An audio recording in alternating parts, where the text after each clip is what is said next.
Chapter 1. A New Beginning. Naruto observed the small village that he and Hiraishin had just arrived at.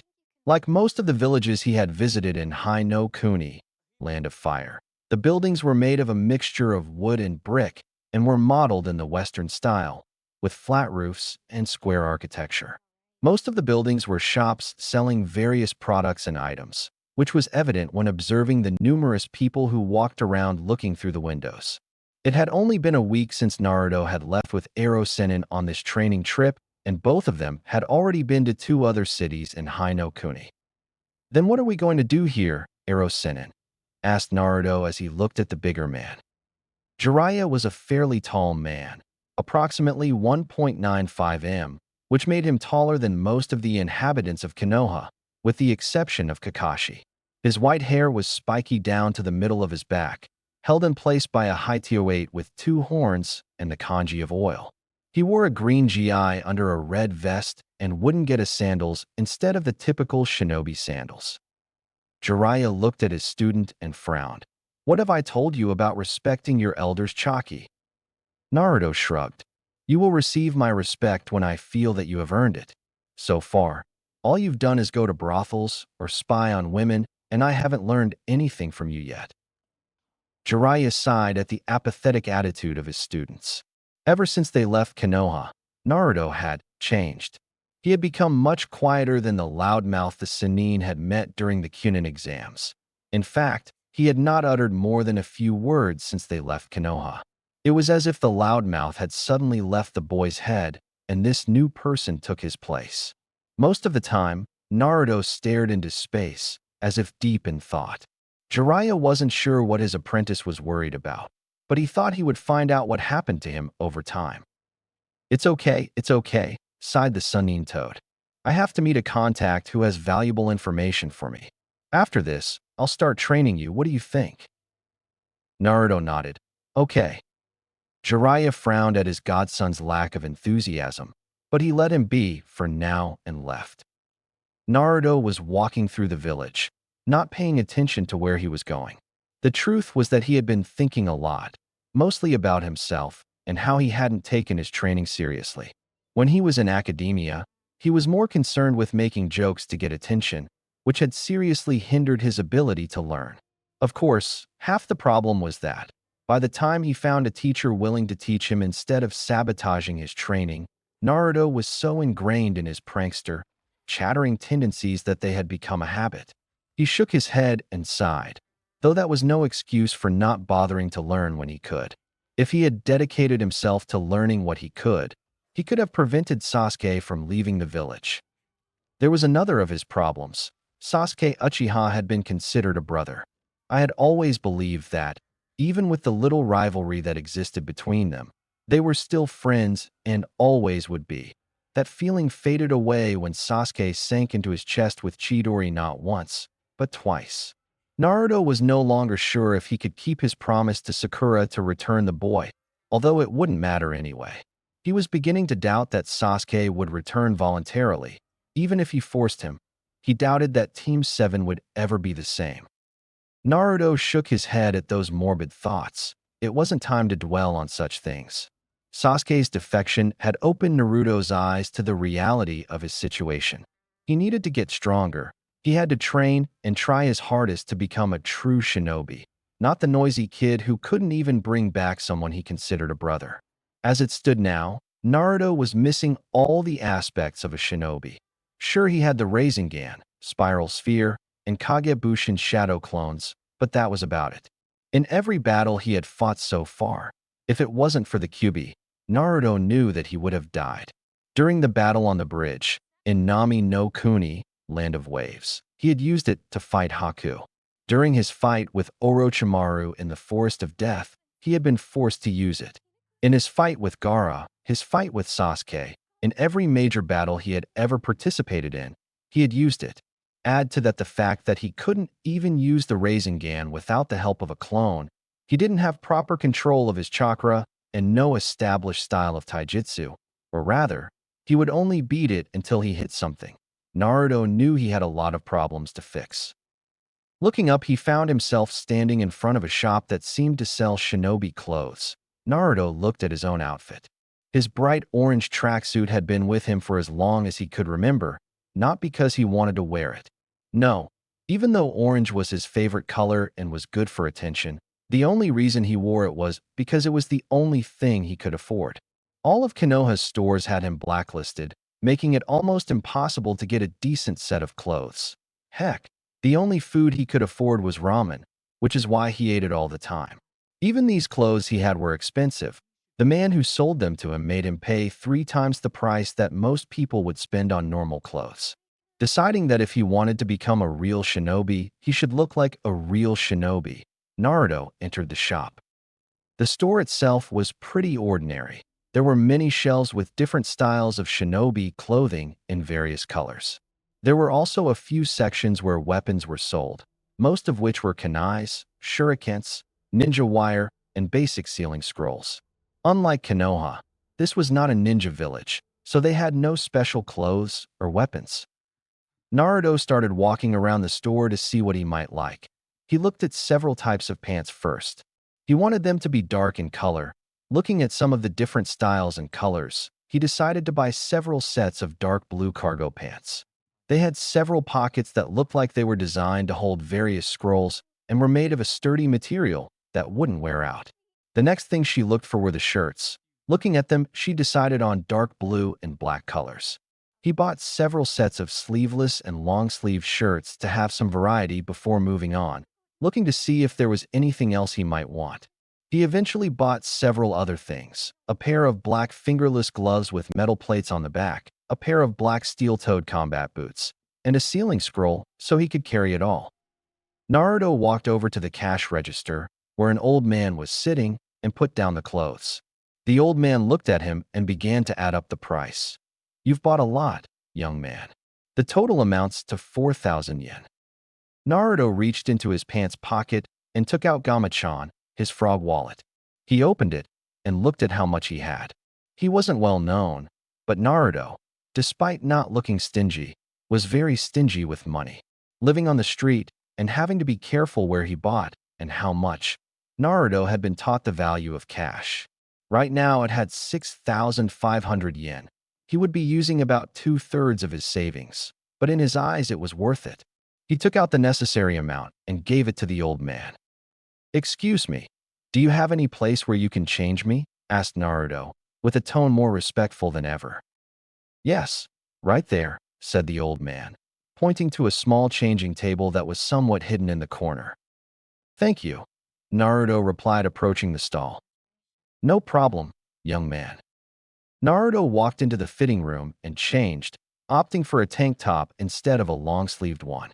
He looked in the mirror and nodded contentedly, putting the rest of his clothes away in the parchment he had bought. Upon leaving the store, Naruto created a Kage Bushin and told him to go find Jiraiya and tell him that he was going to buy some food. Walking around, Naruto finally found a small stall that seemed to offer a variety of different foods. Naruto finally settled on donburi with gyudon, beef, and started eating. A few minutes later, Naruto blinked as memories of his clone finding Jiraiya drunk like a madman with several girls hanging from the man hit him. What was that? Naruto wondered as he tried to figure out what had just happened. That had never happened to him when he made a clone before. Of course, normally when he made clones he spread them out like they were going out of style, so maybe he never noticed. As he ate, he absent-mindedly wondered if this could be used for training or if he only retained the clone's memories when they dissipated. He would ask Hiraishin when the man found him. Shortly after, the man entered the stall and sat next to him. He ordered a small bowl of ramen and waited for it to arrive. When he arrived, he began to eat a little before deciding to speak. "We will stay here tonight. Tomorrow we will leave early and start your training." Naruto nodded. "Speaking of training, I realized that I acquired the memory of my clone when it dissipated." "Ho ho," Jiraiya said with a slight hint of surprise and pride. "So you discovered the secrets of the Kage Bushin, huh?" Naruto turned to Jiraiya with an incredulous look. "So you already knew this?" "Of course I knew, boy," Jiraiya snorted. "I've been waiting to see when you'd find out for yourself." Naruto nodded again, deciding not to worry about not receiving the answer. Do you think I could use it for training? Jiraiya looked thoughtful for a moment. That could work. With your reserves, you could easily learn things in months that would take many others years. Although I imagine that this method of training would have some disadvantages. Like what? Naruto asked.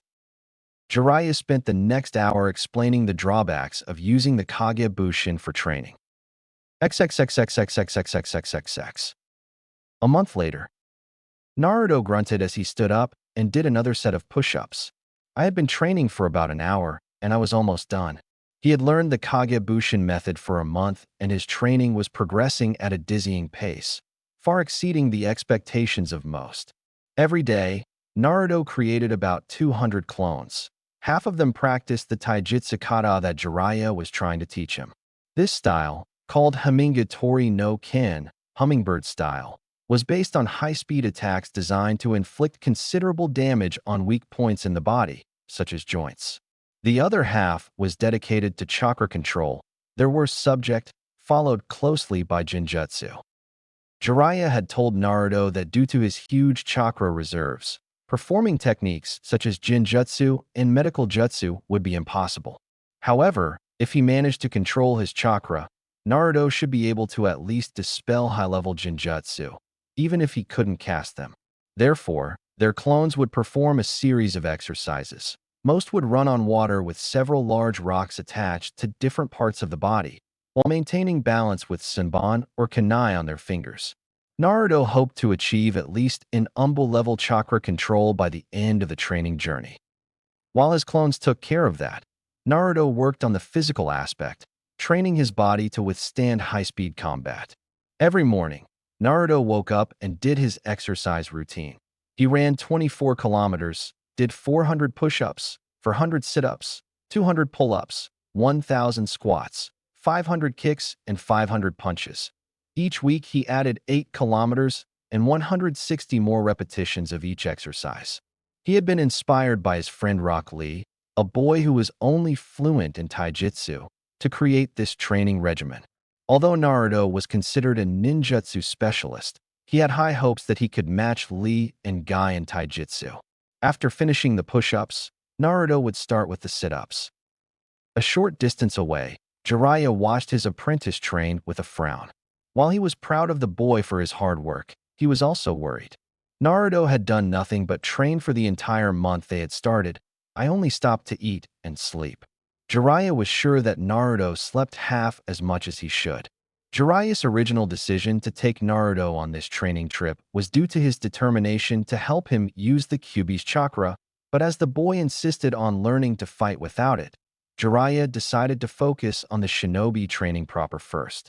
Although the blonde had improved a lot, going from medium genin to high chunin, if he continued like this, he would eventually collapse. "Naruto," shouted Jiraiya, "I want you to stop for a second and come here." Naruto looked up and nodded. After finishing his shift, he got up and headed towards Jiraiya. "What do you need, Jiraiya-sensei?"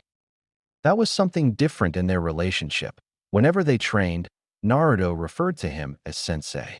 Sure, once they were done, they went back to Hiraishin, but at least it was progress. "I want to know what you're worried about," Jiraiya said, narrowing his eyes as Naruto looked away. "I don't know what you're talking about, sensei," Naruto said, though he still didn't look me in the eye. "Don't come at me with those," Jiraiya growled. "You've been quiet since we left Konoha. In fact, since you left the hospital, you have not been as loud-mouthed as ever. Come to think of it, I've almost never heard you say more than 2 words, except to talk about training. Let go now, or I won't train you anymore." Naruto shuddered at the obvious threat, and after a moment of silence, he sat down with a sigh. "It's just that. I've realized how much I've hurt myself all this time. When I was little, no one taught me anything. I had to learn to read and write on my own because the owner of the orphanage said, 'Demons don't deserve to learn human things.' And when I went to the academy, it was the same. I thought that since the old man was letting me go, I could finally learn and prove to everyone what an amazing ninja I could be if given the chance." Naruto closed his eyes. "That never happened. I was always pulled out of class during important lessons or assignments. When we were taught taijutsu, I was taught incorrect postures. The list of things they did was endless. In the end, I decided to stop paying attention. He made jokes to get attention. And when I finally found someone willing to teach me, it was too late. I didn't care anymore. Of course, I always said I would be Hokage, but I never really tried hard. I want to change that. Jiraiya sighed as he understood what the problem was. He should have known that Sarutobi-sensei wouldn't have been able to protect the boy as he should. Jiraiya should have been much more adamant about taking Naruto with him after the Kyuubi's attack. He was sure that a life on the move would have been better than a life of hate. I guess I can understand it, Jiraiya said.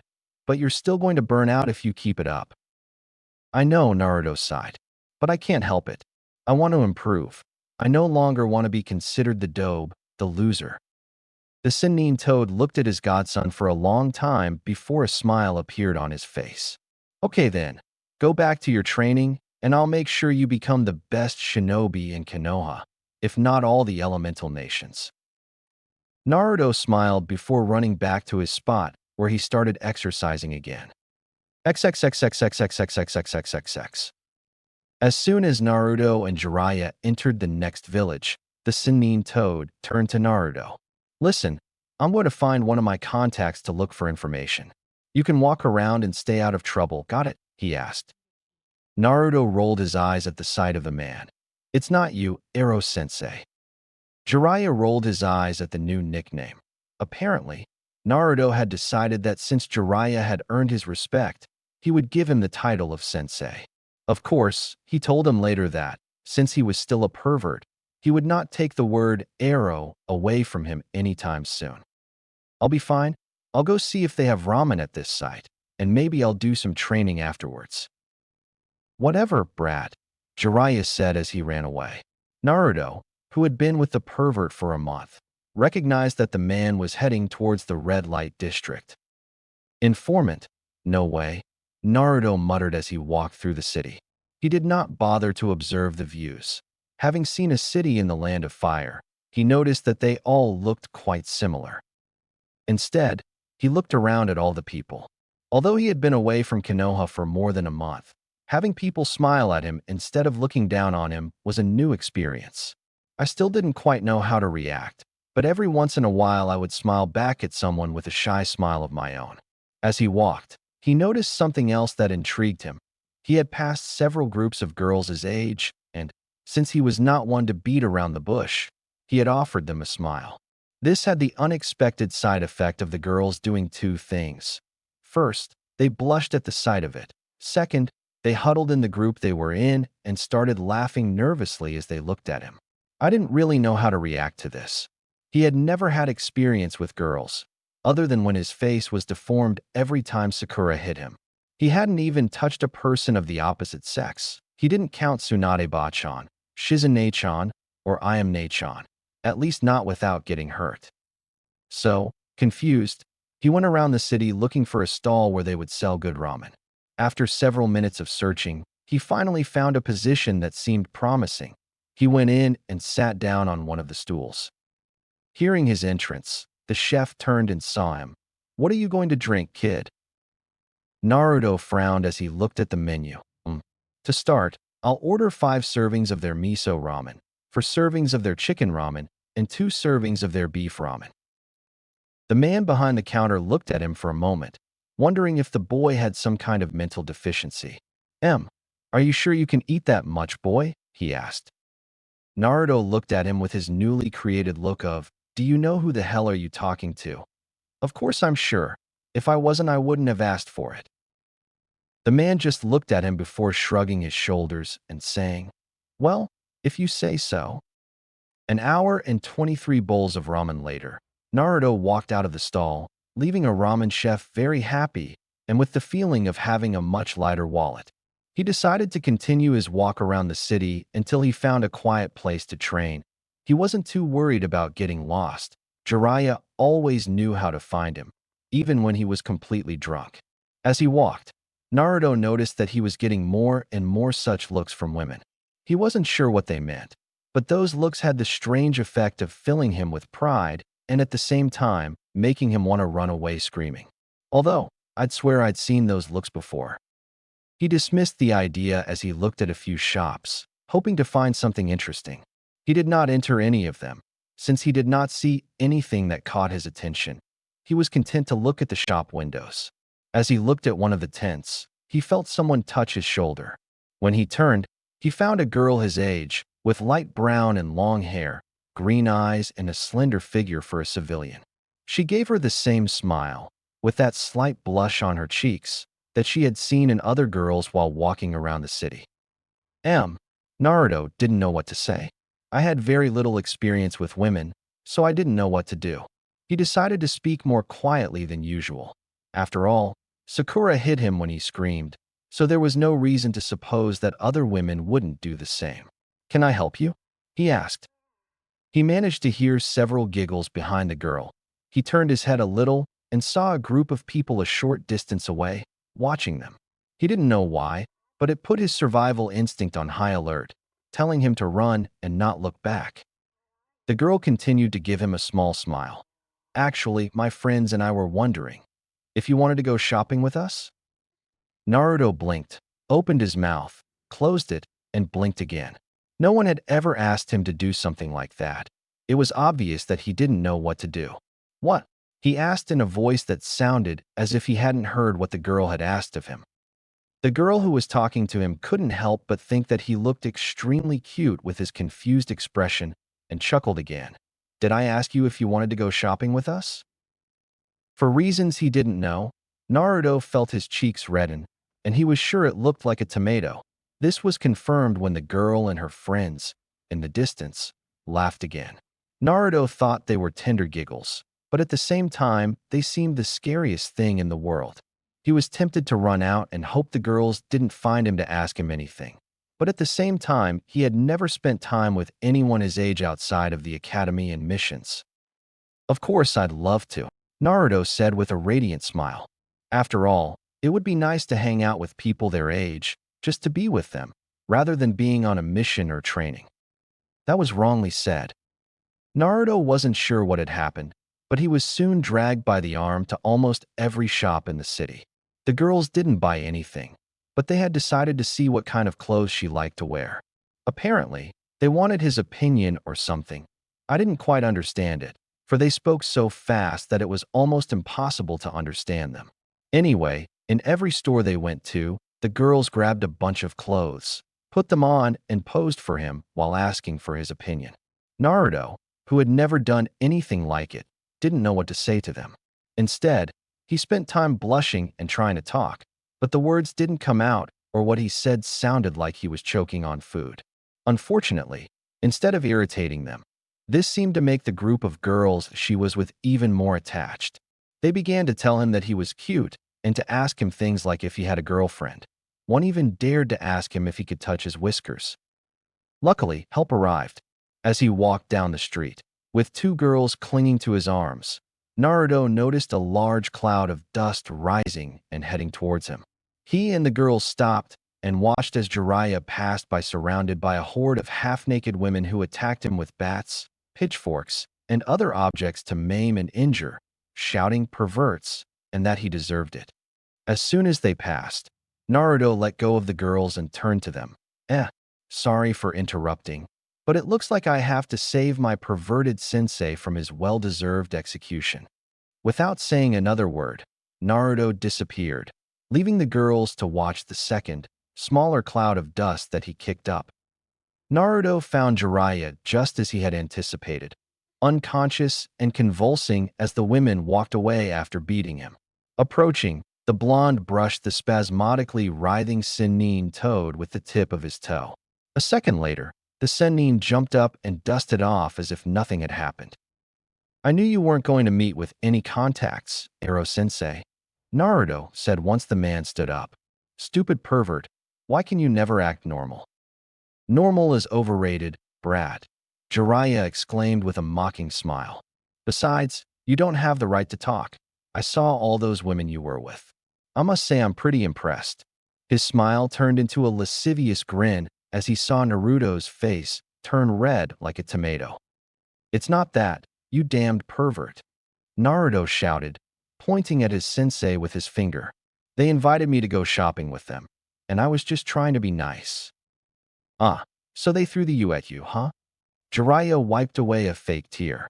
My student is growing so fast that women are already asking him to go out with them. Shut up, shut up, shut up, shut up, Naruto shouted, covering his ears. Don't be like that, Gaki, Jiraiya said with a smile. It's impressive what you did. In fact, I'm so impressed that I'm going to give you some tips for pleasing women. As they made their way to the hotel that Jiraiya had rented before investigating, Naruto was forced to listen to his sensei, who gave him advice on how to please a woman.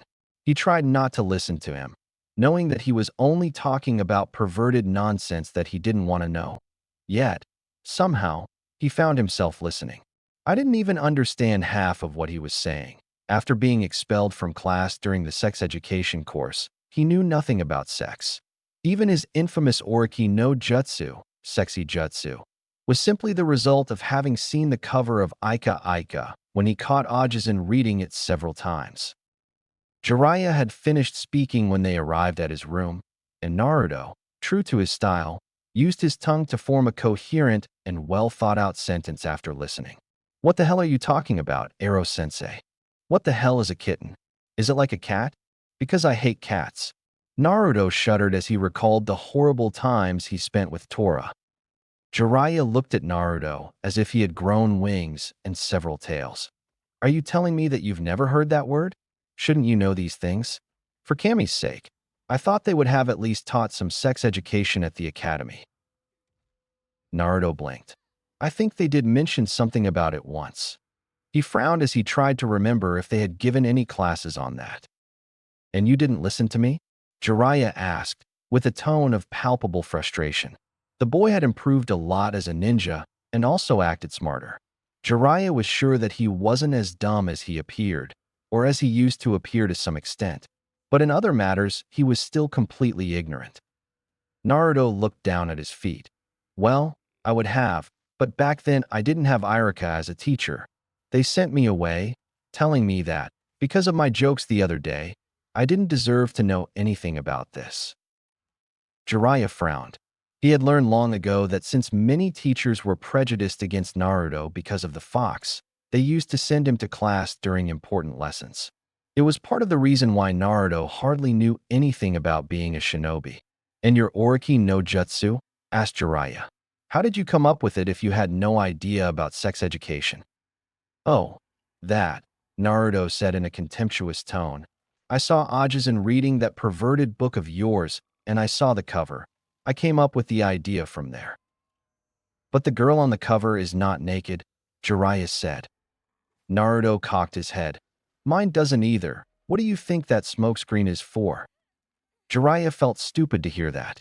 He had assumed that the smokescreen had been used to provoke the person Naruto was applying it to, inciting them to desire more. Apparently, from what Naruto said, it wasn't, and the only reason there was smoke was because Naruto didn't know enough about female anatomy to recreate those parts. This meant that his apprentice knew virtually nothing about sex, or the opposite sex. It was fortunate and unfortunate that Naruto was with a man who made a living writing books that were little better than pornography. All right, Naruto, Jiraiya said as he pulled out his first copy of Volume 1 of Aika Aika. I'm going to teach you everything you need to know about women. As soon as Naruto saw the little orange book, he knew he had to escape. He ran to the window hoping to escape quickly. However, Jiraiya was much faster than him, and before the blonde knew it, he found himself tied to a chair, trying not to look at or hear his sensei as he talked about sex, and used his perverted book as a reference. Their cries and pleas were heard throughout the night. The next day, Naruto was in the library, looking for information about women and sex. He had had to listen to his damn sensei for more than half a night, and now he felt like he had been traumatized for life. However, Sennin Toad's talk had also aroused his curiosity. Jiraiya had told him a lot, but he also felt that he had omitted many details. After all, he had only focused on the kinkiest aspects of sex. So there was Naruto, along with several clones, reading books on human anatomy, the reproductive system, and intimate relationships in general. He had even bought a few romance novels, hoping they would help him better understand women and relationships with the opposite sex in general. After all, there was no way he would let his sensei corrupt him with his perverted ways. XXXXXXXXXXXX. 6 months later, Naruto grunted as he received a kick in the face that threw him backwards, flipping into the air. He landed on his feet and glided over the water. In a moment of speed, he lunged toward Jiraiya, bringing one hand to his bag of kunais and with the other beginning a series of seals. He threw several shuriken at him before extending his palm. Futon, Repusho, Liberación de Viento, Palma de Vendaval. The shuriken, already moving at high speed, soon turned into a silver flash as they made their way towards Jiraiya. The frog Sannin jumped to the side, aware of the danger Naruto posed by using the wind element. However, Naruto knew that his sensei would dodge. After all, Jiraiya wasn't a Kaga-level shinobi in vain, and in fact, he was counting on him to dodge. Naruto concentrated a small but intense burst of chakra on his legs, disappearing and reappearing in front of Jiraiya. The blonde shinobi threw a punch at his sensei's solar plexus. Jiraiya deflected it to the side and down in hopes of throwing it off balance. He was unlucky, as Naruto fell to the ground and propelled himself to his head, throwing a kick that hit Jiraiya in the face, knocking him back.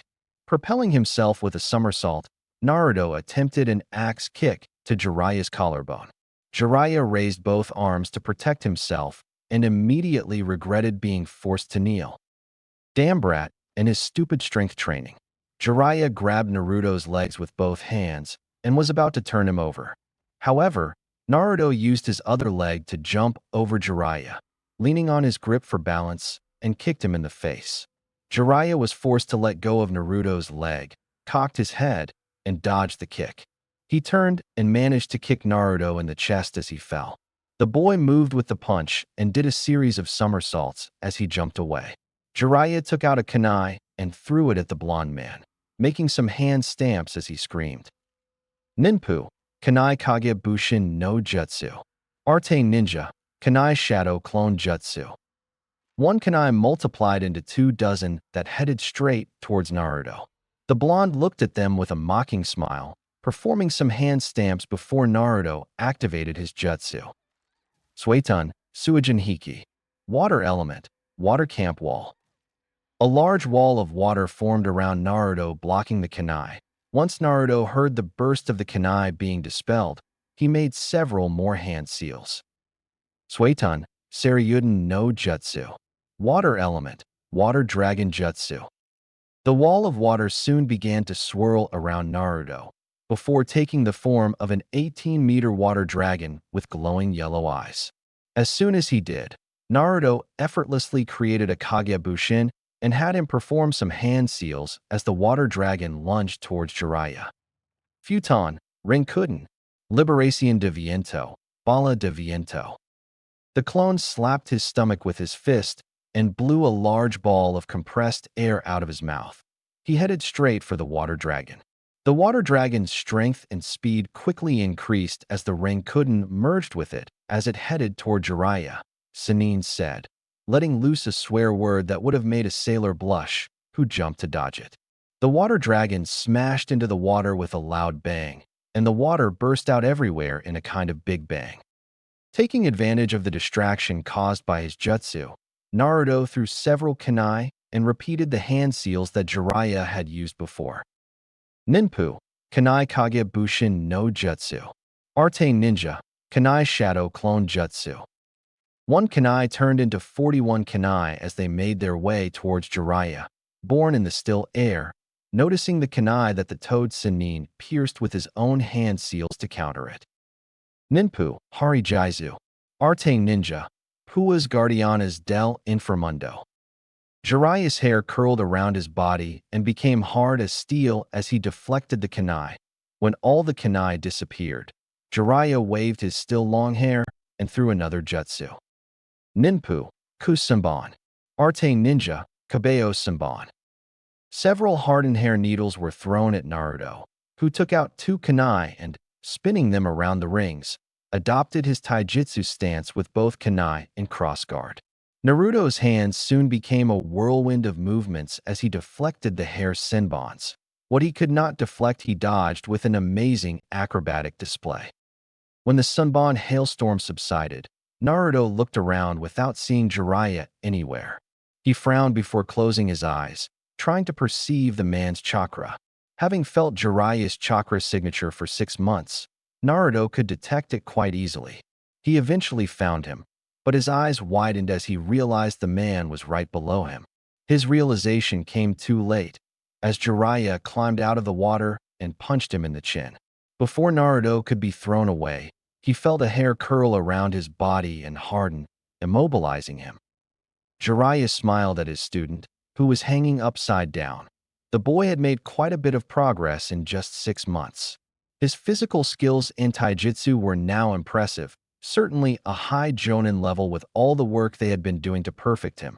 His chakra control was also progressing apace, hovering around a medium jonin level, which was a good thing, especially considering it was growing at an almost constant rate. However, it was Naruto's ninjutsu that made the biggest leap, especially in the field of elemental manipulation. Jiraiya had decided that since the boy was doing so well, they would start learning elemental manipulation of nature, something Jiraiya had planned for Kakashi to teach him upon his return. Now he was glad he hadn't gone ahead with that plan, as Naruto seemed to have 3 elements: Futon, wind, Suiton, water, and Raiton, lightning. It had been a shocking discovery, and Jiraiya wondered if it was some kind of lineage or if it simply came from his parents. Minato had been a Futon user at first, but learned to use Raiton during the Third Great Ninja War.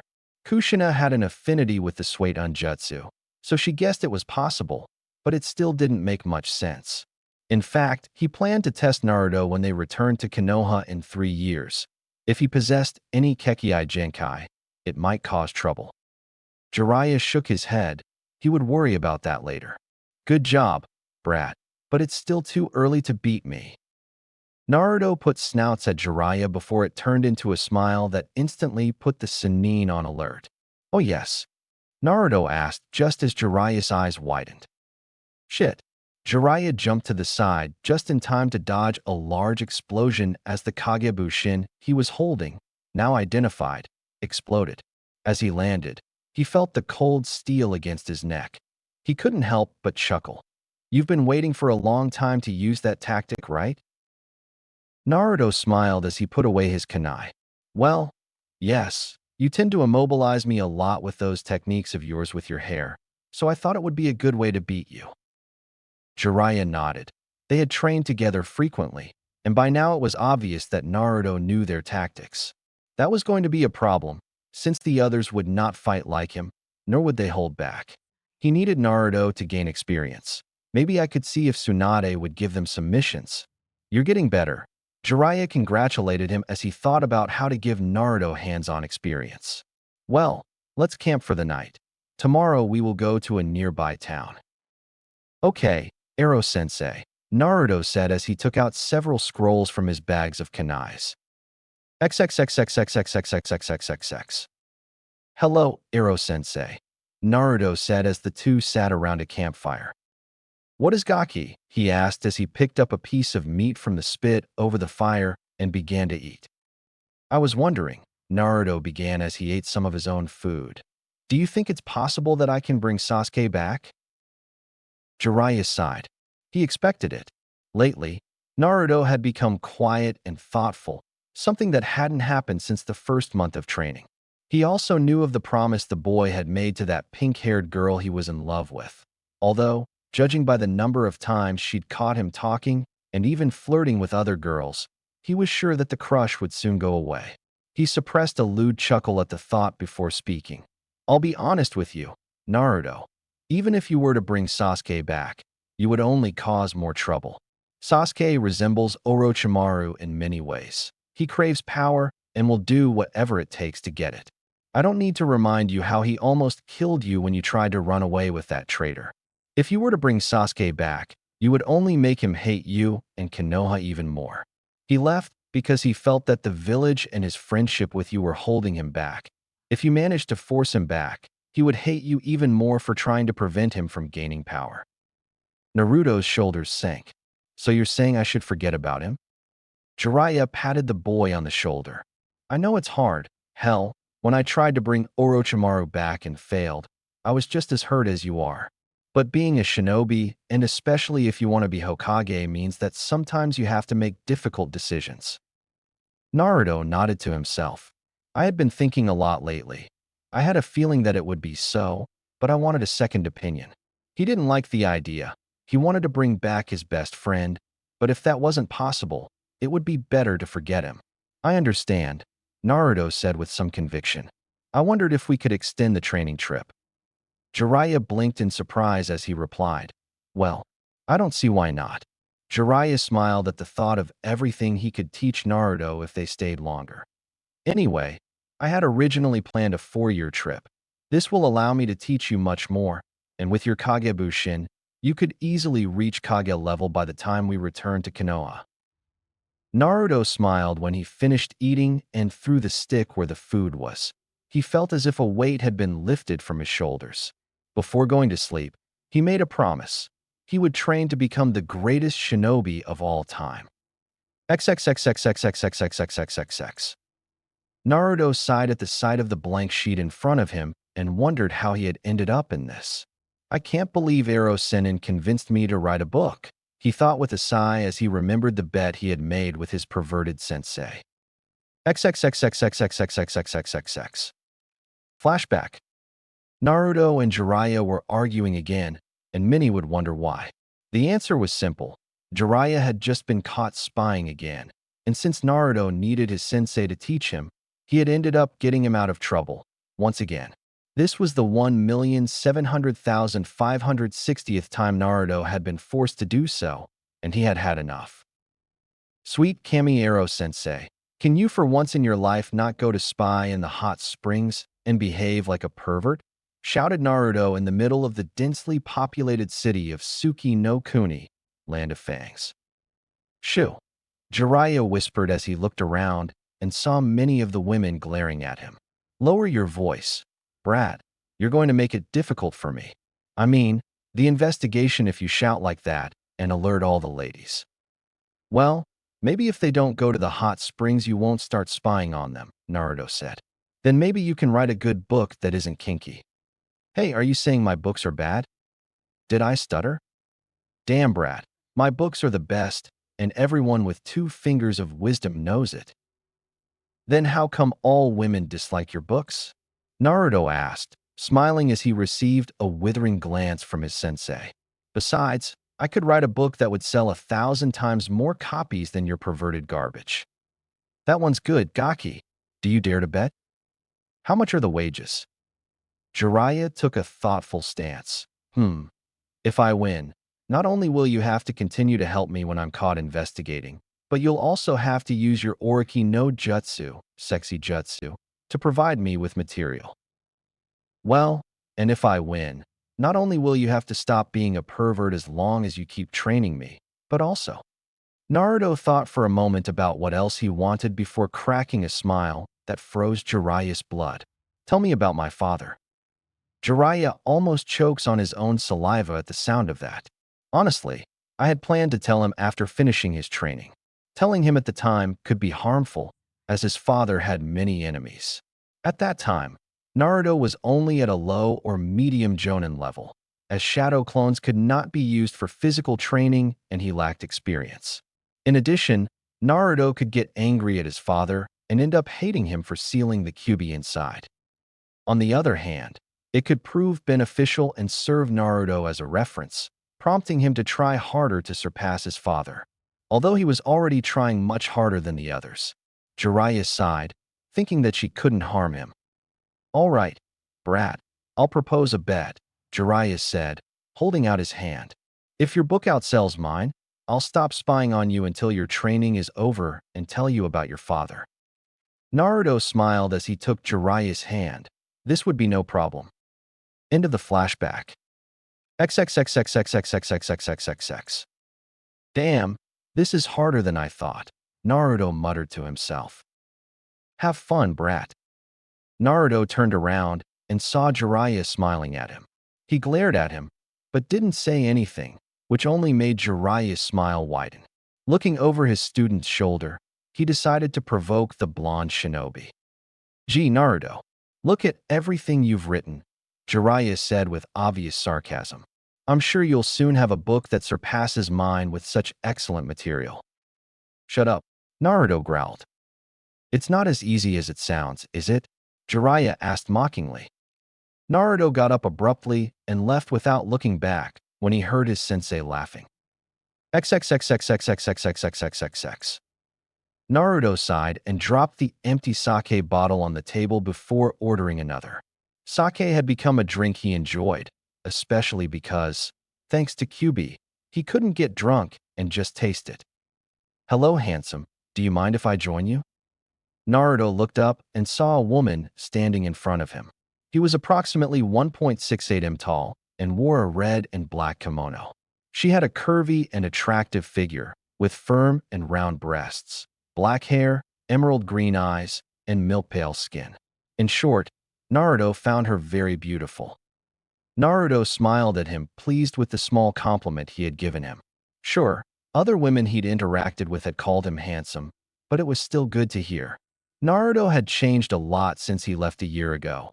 At 13 years old, he was 1.70 m tall, having had a spontaneous growth spurt about 6 months ago, about a month after he and Jiraiya left training. His body was also more defined. Even in the civilian clothes he was wearing, it was easy to see the tension that was reflected in his well-defined pectorals, abs, and arms. His face had also been sculpted, having lost most of his childhood fat with hard training, giving him a masculine appearance. Add to that the sideburns, and she had what many girls had described as mischievous beauty mixed with wild sex appeal. "How could I refuse the company of such a beautiful woman?" asked Naruto rhetorically with a charming smile. The woman smiled at him as he ordered a drink, and she sat down. "Thank you. It's hard to find good company nowadays," he said, looking at the various tables. Naruto looked around and realized what he had seen. Wherever he looked, men looked at him with lust. "I see," he began before giving him a mischievous look. "Although I hope you're not using me as a shield." Naruto pretended to be hurt. The woman laughed lightly. "Of course not," he began before stopping to think. "Well, not quite. You seem like good company.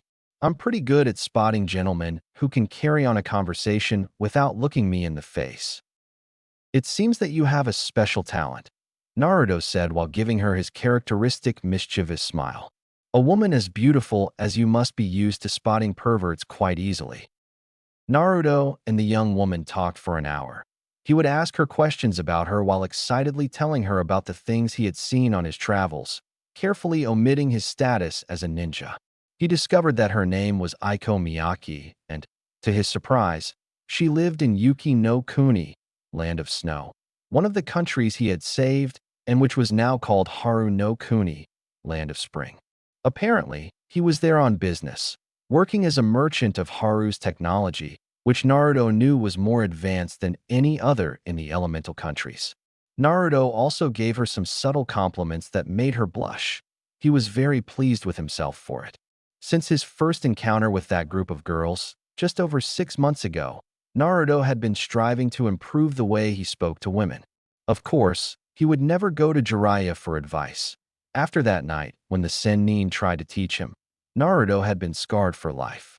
However, she had read about intimate and sexual relationships, as well as books about girls in general and several romance novels. He had never liked them at all, but he felt that they helped him. As he continued to meet different women in the elemental nations, Naruto found that he enjoyed spending time with them and flirting with them. I could understand, at least in part, Ero-sensei's obsession with them, although I thought that the man went too far with his lascivious looks. Aiko was delighted that Naruto heard her. She blushed several times when he, with his charm, gave her subtle compliments that went beyond her figure. It was a nice change, as people looked down on her for doing what some considered a man's job or just trying to sleep with her. In addition, she drank more sake than usual, as she felt very comfortable in his presence. When it was time to leave, Naruto noticed that it was a little difficult for him to stand up. Obviously, he had had too much to drink. Determined to act like a gentleman, he offered her his support as he drove her back to her hotel. Of course, nothing goes right when you're with a beautiful young woman at night, and soon they found themselves surrounded by several thugs. "Look at what we have here, guys," one of the thugs exclaimed. "What a woman you have, boy. You are too much of a woman for something as skinny as you," commented another. "Just hand over the woman and all her valuables, and we can let them go," said the one to her right as she pulled out a knife. Aiko, though drunk, was sober enough to realize the danger she was in and stuck to Naruto. Naruto just sighed. Why were all the bullies so arrogant? Deciding to act fast, he created a shadow clone to keep Aiko on her feet as she lunged at them. He appeared right in front of the first thug and punched him directly into the solar plexus with enough force to throw him down the street, breaking several ribs. The other thugs looked at him in surprise, but the surprise turned to anger and they pounced on him. The one carrying the knife tried to stab him, but Naruto nimbly pulled away and grabbed his arm, hitting him right on the elbow and fracturing it. Ignoring the man's cry of pain, he turned 180 degrees and threw a roundhouse kick at his left kneecap, fracturing it before hitting him in the neck and knocking him unconscious. When he finished, he approached the young woman who was looking at him with something akin to amazement, respect, and lust. "Are you okay?" Naruto asked as he approached the woman. "Of course I do. Thanks to you," he purred as he grabbed his arm and pressed it against the valley of his chest. Naruto tried with all his might to ignore that as he walked to the hotel she had given directions to and escorted her to her room. "Thank you for joining me, Naruto-kun," Aiko said. Naruto smiled while scratching the back of his neck. "Hee, it was nothing. I was just doing the right thing." Aiko gave him a mischievous and seductive smile as she approached him, wrapping her arms around his neck and pulling him to her. I think this behavior deserves a reward," he said. Naruto shuddered as he felt her breath on his lips and noticed that his crotch was getting hard. "What kind of re?" His question was interrupted when Aiko pressed her lips against his, and for several seconds, Naruto froze. Although he had kissed women before, he was always the one who initiated. Fortunately, instinct began to dominate him when he kissed him back, while Aiko moaned in the kiss. Naruto licked her lips, asking for permission to enter. When she opened her mouth to allow him to enter, he tentatively explored her. Hugging her, he was even more encouraged to see her moan in his kiss. Naruto soon found himself in Aiko's room, cornering the beautiful young woman against the wall as their kisses became more passionate. Aiko groaned as Naruto parted his lips from hers and began licking, nibbling, and stroking her neck. The young woman gasped as she grabbed strands of her hair and began to rub herself against Naruto's growing erection. Soon after, they met in his bed, where they both ended up naked. At that point, none of them cared, for passion and lust had inexplicably taken hold of them. Naruto had one last thought before completely succumbing to his growing desire. "Thanks to Kami that I learned an anti-pregnancy jutsu in that medical book." XXXXXXXXXXXX. Naruto held back a groan as the light from the window hit his eyes. Opening them slowly, he realized that he was in an unfamiliar room. He almost panicked before he began to think clearly. The night before was quite blurry, and the last thing I remembered was accompanying Aiko to her apartment. It was then that he heard a sigh of satisfaction and felt something trying to sink deeper into his muscular chest. When he looked down, he saw a tuft of messy black hair. It was then that he remembered the night before. He couldn't help but blush as he remembered what had happened. After Aiko kissed him, they were carried away by passion. He remembered having sex with the young woman for 4 hours straight before they practically passed out in his bed, as well as all the positions they had tried. Naruto was amazed at himself, not only that he had lost his virginity, but also that he had lasted so long, although he was also quite proud. The blonde had been curious about sex for a long time, ever since he created his Oriki no Jutsu.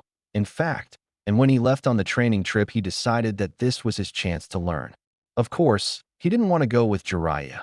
knowing that this pervert would corrupt him completely. So he did the only thing he could. He took several books and read. One of the things he read was that most men don't last long, especially the first time.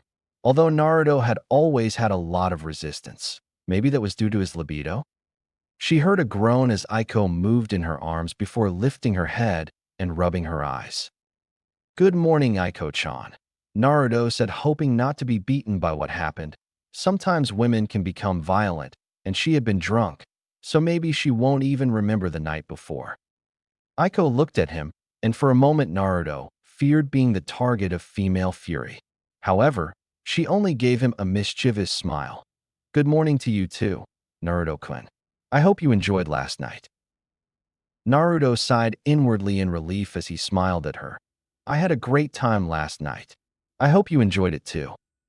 Naruto's response was a passionate kiss on the lips, which soon turned into a brief and affectionate encounter. It lasted a while before Naruto realized that he had to leave or Jiraiya might start looking for him, and the last thing he needed was for that pervert to see that. Determined to thank him for the wonderful night, he had several clones clean his sheets while he prepared breakfast for her. The breakfast itself was pretty simple: eggs, bacon, and French toast with an orange juice. Aiko, however, loved it. He claimed it was the most delicious breakfast he had ever tasted. One of the things Naruto had recently learned was how to cook. He discovered that he was passionate about it, and that he was very good at combining spices and food. What he considered a normal meal, to others was something that seemed blessed by the gods. When breakfast was over, Naruto thanked him again and gave him another intimate kiss before heading to his hotel. When Naruto entered, he noticed that Jiraiya was passed out on his futon and that several bottles of sake were covering the ground. However, Naruto ignored this, took his blank pages and began to write. The night before, strangely, it had helped clear his mind. He discovered that he had several ideas for a story and began to write. He wondered vaguely whether sex had been the cause of his mental clarity or whether it was due to something else. Humming a small melody, he began to write. When the war of the beasts brings about the end of the world, the goddess descends from the sky. Wings of light and darkness stretch far away. She guides us to bliss, her eternal gift. XXXXXXXXXXXX. 2 months later. "I can't believe it," Jiraiya muttered while crying tears of anime. "Believe it, Ero-sensei, you've lost," Naruto said with a cynical smile. But dash. No ifs and buts." Naruto moved his finger at the depressed wise toad. Naruto's book had been published a little over a week earlier. He had titled it Loveless and taken it to Jiraiya's publishing house. After reading it, the publisher decided to publish it, and the results surprised both Jiraiya and Naruto. In the early days, the book took the elemental nations by storm, outselling Ika's 3 books, and its popularity continued to rise. Jiraiya watched the sales of his student's book and couldn't help but feel depressed. Naruto's book had outsold his own, and not only that, but it didn't contain a single mention of erotic content. It was inconceivable, impossible, and yet, there it was, right in front of him. "Come on, old green, a deal is a deal." Jiraiya looked at him before grumbling about never betting again against the blonde brats who are too talented for their own good, as he handed him a scroll. Naruto looked at the scroll before looking back at Jiraiya with an eyebrow raised in question. "It's your father's, in case something happens to him. They told me to give it to you when I felt you were ready," Jiraiya explained. That was all Naruto needed. He opened the scroll and began to read its contents. After the first sentences, his emotions began to overflow.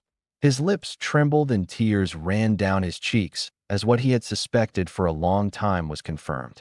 "I didn't know whether to feel happy, sad, angry, or euphoric." Jiraiya watched as his student's face reflected various emotions and became concerned when the blonde's expression became expressionless. It was the same one that Naruto put on when they trained, and he didn't show anything he felt. Naruto?" asked Jiraiya in an uncertain voice. "I wasn't used to this kind of situation." Despite having participated in two great wars, Jiraiya had always struggled to help others with their emotional problems. He himself always preferred to get drunk and look for a woman to sleep with. Needless to say, I didn't think that would work with Naruto. I. A small crack appeared on Naruto's facade. I go to the hotel. I need to be alone for a while. Naruto left quite quickly. Jiraiya looked up at the sky and sighed. I wasn't sure if that was the best idea, but only time would tell. XXXXXXXXXXXX. Naruto was sitting in his room as he reread the message his father had left him. Dear Naruto, I bet you're wondering who I am, right? My name is Minato Namikaze, and I've had many names. Konoha's Yellow Lightning and Fourth Hokage were a few, but the one I'm most proud of is father. Specifically, your father. Your old man is great, don't you think? Now, why am I writing this? It's just in case. Despite having won the war, there are many people who want me dead, and I am not so arrogant as to think that some of them cannot be lucky. I leave this letter to Jiraiya, my sensei, and your godfather. If something were to happen to me or your mother, Kushina, he will take care of you. I told him to give it to you when he thinks you're ready. Now that I'm done with the boring, I have a few things to give you that I felt were too important to keep at home. At the bottom of this card is a seal specifically designed to open with Namikaze blood, meaning that only you or I can open it, as we are the only Namikaze. Within this stamp, you will find several important things. The first is one of my Hiraishin kunai. Keep in mind that these won't serve you because of a specific blood seal that's tied to me and me alone. Hiraishin is simply too powerful a tool to use without taking precautions to ensure it doesn't replicate. But this should be a good basis for you to make your own Shiki formula. The Hiraishin is the key to the formula created. Without it, you will not be able to see all the seals of the kunai. Finally, and just as important, are my notes on the Hiraishin. They're not complete, as I figured if you're like me, you'll want a challenge, but they should give you a foundation to start with. If I die, I hope this letter lets you know that I love you, and I hope that somehow this can bring us closer together as father and son. Love your father. Minato Namikaze. Naruto gritted his teeth trying to hold back his tears, but it was useless, and he soon found himself crying, a mixture of joy and anger. Joy in knowing that she had a father who cared enough to take precautions in case something happened to her, to make sure she could protect herself and let her know that she did love him. And anger when he discovers that his father, the man he had considered a hero since he was a child and of whom Ajisen told stories, was the same one who had condemned him to a life of hell and solitude for 12 years. He was always quite cautious of you. Naruto turned around and saw Jiraiya leaning against the door, his arms crossed and a strange, serious expression on his face. What? Naruto asked as if he hadn't heard what the man had said.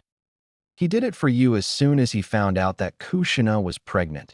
Jiraiya continued, sitting on the edge of the bed. I don't think I've ever seen them as happy as when they found out I was having a baby. Then I should forgive him and forget him? Naruto asked quietly. To keep going just like that just because he was happy that I was born. I've lived in loneliness and pain for 12 years of my life because my own father sealed a giant nine-tailed demon fox in my belly. Maybe you can forgive something like that so easily, but I can't, Godfather. Jiraiya grimaced as Naruto pronounced the man's title. I knew that I had not been a good godfather for the blonde. He could have disobeyed his sensei and the council, taking Naruto with him and guiding him into the man he was meant to be, but he hadn't. Naruto, I wanted to. And where were you? Naruto reproached, interrupting Jiraiya. You were supposed to take care of me if something happened to my parents. Where were you when I was kicked out of the orphanage and forced to live on the streets for a year? Where were you when the villagers gave me my first beating on my birthday? Naruto, look, I dash. What were you doing, huh? Looking at a woman to write those kinky books and not take responsibility for your godson. Look, shouted Jiraiya, rising and squinting at Naruto. I wanted to take you with me. In fact, I begged Sarutobi-sensei to let me take you away from the village. I begged him, but he didn't budge. He said he wanted you to join the people of the village. I told him that would never happen, but he didn't listen to me. Jiraiya took a deep breath and calmed down. He sat down again and put a hand on the young man's shoulder. If it had been my choice, I would have taken you with me, but it wasn't. And it's not that I didn't come to see how you were. What do you mean? Naruto asked, now somewhat calmer, although tears continued to fall freely down his face. Who do you think gave you that wallet? Jiraiya asked, pointing to the seal on Naruto's leg that contained Gamachan. Naruto blinked. Did you give it to me? But I thought that. It was Sarutobi-sensei. Jiraiya shook his head. If it had been him, I would have given it in person. Why didn't you give it to me in person? The advice, Jiraiya sighed. When I came back to visit you and saw how miserable your life was, I begged the master to allow me to take you out of the village. However, the council had seized much of the Hokage's power after Minato's death, and by then the master could no longer do anything. I was ordered not to contact you unless it was for something related to the seal. Naruto rubbed his arms with his arms to wipe away tears before looking at Jiraiya with a smile. I guess I'll have to fix that when I become Hokage, right? Jiraiya chuckled as he ruffled Naruto's hair. I guess so, but you won't become a dispirited Hokage like this. Naruto giggled as he wiped away his last tears. The truth is that she felt better after crying a little. But crying didn't lead anywhere, and crying over spilled milk wasn't her thing. He was about to comment when he remembered something. And my mother? From what I understand, she wrote you a letter too, but she's at her home in Konoha, Jiraiya replied. Naruto nodded. Then I won't worry about it for now. I'll be able to read it when I get home. Jiraiya nodded and smiled. Okay, now if you're done regretting, we have to train. Naruto smiled. Exactly. XXXXXXXXXXX. 3 months later. Naruto observed all the clones he had created after finishing his physical training. I had gone from 200 to 300 and had them working on various tasks. Most of them focused on elemental manipulation, more specifically, on finding a way to combine them. It had been just a month since he had mastered the lightning element, the last element with natural affinity that he had left, so he decided to try something more difficult. He currently had 100 clones working on creating sub-elements. Contrary to popular belief, the sub-elements were not the result of a lineage, although of course there were elemental lineages, usually focusing on specific techniques such as Haku's Hijitsu Makyu Hauso, demonic ice mirror. There were also bloodlines that had specific powers that were used through sub-elements, such as Hashirama Senju's ability to tame the Bijou. Otherwise, the shinobi he stumbled upon in Yuki would never have had the Hayaton Jutsu, ice techniques. They were known for before he became Haru no Kuni, Land of Spring, after Team 7 saved him. Although they only manipulated pre-existing ice, they still required the ability to combine elements of water and wind to form the shapes they wanted. Anyone with enough control over their two elements and enough chakra control could create sub-elements. Of course, some were more difficult than others. Naruto had even heard rumors that there was a person who could use Yoton, lava release, which was a combination of fire and earth elements, and Futon, boiling liberation, which combined two contradictory elements, fire and water, to create an acidic base capable of melting opponents. He wasn't sure how the Kekkei Jinkai worked on that person, but he assumed that it allowed him, subconsciously, to coat the walls of the throat with a layer of protective chakra. So far, Naruto had only managed to create Hayaton, but he hoped to be able to combine more than wind and water. Another 100 practiced a combination of taijutsu and kenjutsu kata, after Naruto decided that it would be good to learn how to use a weapon other than kunai and shuriken. Although he didn't have a definite style at the time, Jiraiya had told him that he was quite good with the sword. Naruto hoped to be able to create his own style, like the taijutsu he had learned from his father. Kenjutsu was based on high-speed combat. However, instead of targeting joints, nerves, and delivering crushing blows, this style was designed to kill, attacking the 8 vital points of the human body. Their movement was also based on their affinity with wind and water. The style had to flow, so to speak. The user moved like water, moving in and out of attacks like water flows around a rock. However, it was also fast and unpredictable like the wind. It could be calm and serene one instant, and the next have all the force and fury of a hurricane. At the time, the sword he wielded was one that he had custom-made when he and Jiraiya went to Tetsu no Kuni, the Land of Iron, a country that had been autonomous for many years and was famous for its powerful samurai army. The blade was 76 centimeters long, making it a Kodachi-class weapon, with a jet-black finish and a vibrant silver-colored edge. The guard had the spiral design of the Uzumaki clan, simulating 9 foxtails, and was dark orange. The hilt was also wrapped in a dark orange cloth, with a gold pommel at the end and 3 tassels at the base. The sword was made of a powerful chakra-conducting metal found only in Tetsu no Kuni. It was the same metal that allowed the samurai of that nation to launch chakra-based attacks from the blade. Moreover, it was extremely expensive to make. Along the blade's edge were several powerful and hidden seals, designed by Naruto himself. His purpose was to store elemental chakra so that he could launch elemental attacks instead of the standard chakra attacks, which would give him an advantage in battle. He also granted the sword what he called a chakra circulation seal. This seal provided the sword with its own chakra system, with artificial tenketsu points connected to Naruto's own chakra coils. This allowed Naruto to use more power if the seals ran out of chakra in combat. It was based on what little he had heard about the Samahata, a semi-sensitive sword capable of absorbing external chakra. Although Naruto's was not semi-sensitive, it was connected to him in a way that most swordsmen would never achieve with their swords. He had named her Susanoo, God of Storms. The last 100 clones were engaged in various activities, most of which consisted of reading. Naruto had developed an immense desire to learn after wanting to transform. He read everything from shinobi tactics and history to politics and gardening, not just limited to shinobi-related topics. However, other clones engaged in activities such as playing shogi to improve their strategy, jotting down ideas for a new jutsu or seal, or even trying to create a new one. Although these had to be replaced frequently, as they tended to have quite explosive results. Naruto returned to focus on the notes in his hand. It was the only thing he still struggled with, and the only thing he refused to use the Kagebushin to recreate. Of course, it was also a very linear technique, so creating a lot of clones would be practically useless for this jutsu. It was the only thing he strove to recreate, the precious jutsu that had made his father feared in all the elemental nations and bestowed upon him his title, the God of Flying Thunder, or Hiraishin. Unfortunately for Naruto, his father had left very few notes on what exactly Hiraishin was.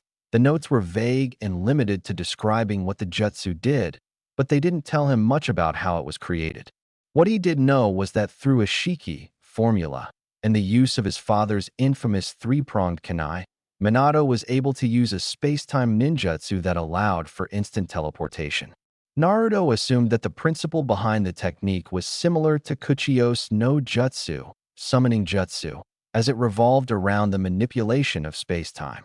So far, Naruto had only made minuscule progress in jutsu, as he had nothing to rely on except a description of what he did and the kunai with the shiki, although he was using a summon array to start with as a base. "Hey Naruto, it's time to pack." Naruto looked up and saw Jiraiya waving at him. He stood up and walked towards his sensei. "Shall we go?" Naruto asked as he created a Kagebushin and dissipated it, instructing his other clones to dissipate in groups of 10 every 5 minutes. "Yes," Jiraiya said with a mocking smile.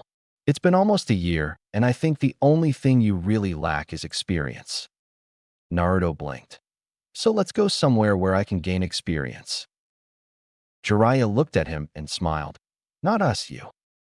Jiraiya had sent a message a while ago to assign Naruto a long-term mission that would help him gain experience, and he had just received a reply. Kiri, Mist, was apparently still engaged in a civil war with the Kekkai Genkai on one side and the Mizukage on the other. Mei Terumi, the apparent leader of the bloodline, had requested Konoha's help, hoping that her love of bloodlines would provide her with support. Normally, Konoha had a policy of non-aggression and staying out of international affairs that did not involve them. However, Upon Jiraiya's recommendation that Naruto needed to experience some things, Tsunade had reluctantly entrusted him with this mission. Me? Asked Naruto confused. I wasn't sure what Jiraiya meant. Where will you be? I have matters to attend to.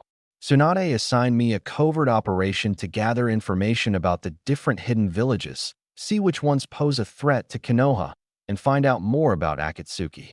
It will be easier for me to sneak away without you, without wanting to offend, but even though you are a good fighter, you can't talk shit. Hey, Naruto pouted, puffing out his cheeks comically. I managed to paint the Hokage monument in broad daylight, and without being caught until I was done. I think that shows my skill. Jiraiya chuckled. It's true, but I'm not going to Konoha. A lot of these places are probably not friendly, and some might kill you because of your looks. Naruto was silent as he pondered it. It was true that he was beginning to look more and more like his father. With each passing day, he became more like him. No doubt, if IWA or any other country that held a grudge against his father saw it, they would send assassins. Naruto was no longer naive. I knew that while he was strong, at least a mid to high level jonin, he was far from invincible.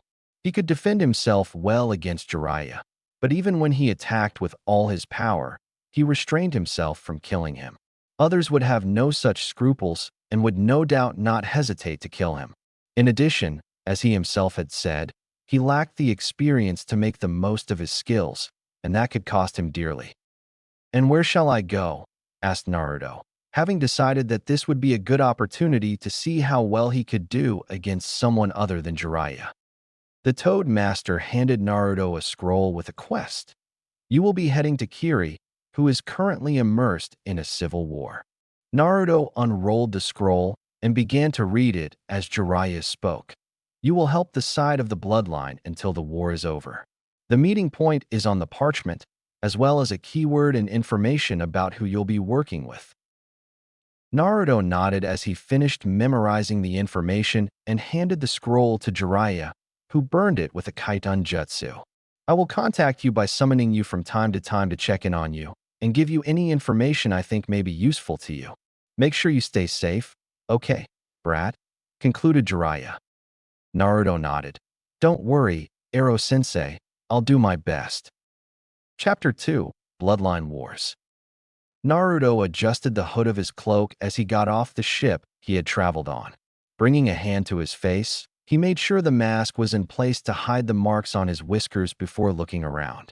The port town in which he was located had seen better times. The ships that normally entered and left the port were almost non-existent, with only one or two on the dock.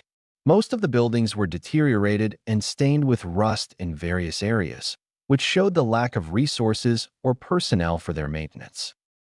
The situation of the people was even worse. As Naruto walked towards the meeting point, he saw more homeless people in this port than when Gato terrorized Nami no Kuni, the country of waves. Many were sitting on the sides of the street, begging for money or food, while others were hiding in alleys and back streets. The worst part was that Naruto could see entire families without a home, small children even more malnourished than him when he tried to survive on the streets of Konoha.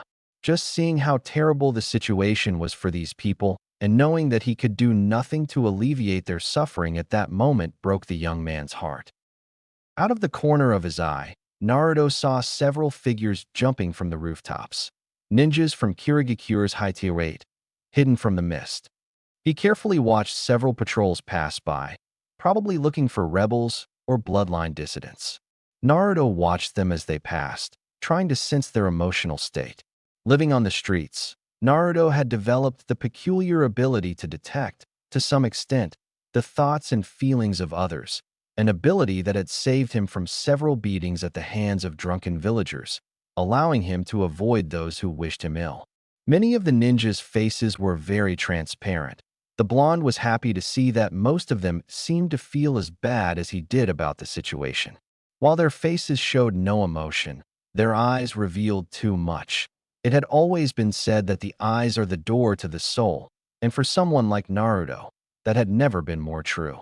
His eyes reflected guilt and sadness for what was happening there, Slight flashes of eyes as they addressed some of the homeless indicated that they also wanted to help.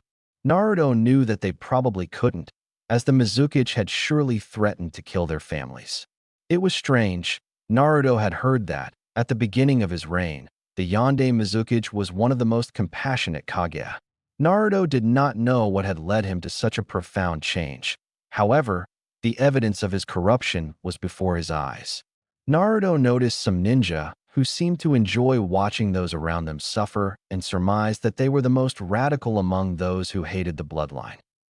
Naruto stopped when he heard a muffled sob thanks to his sharpened ear.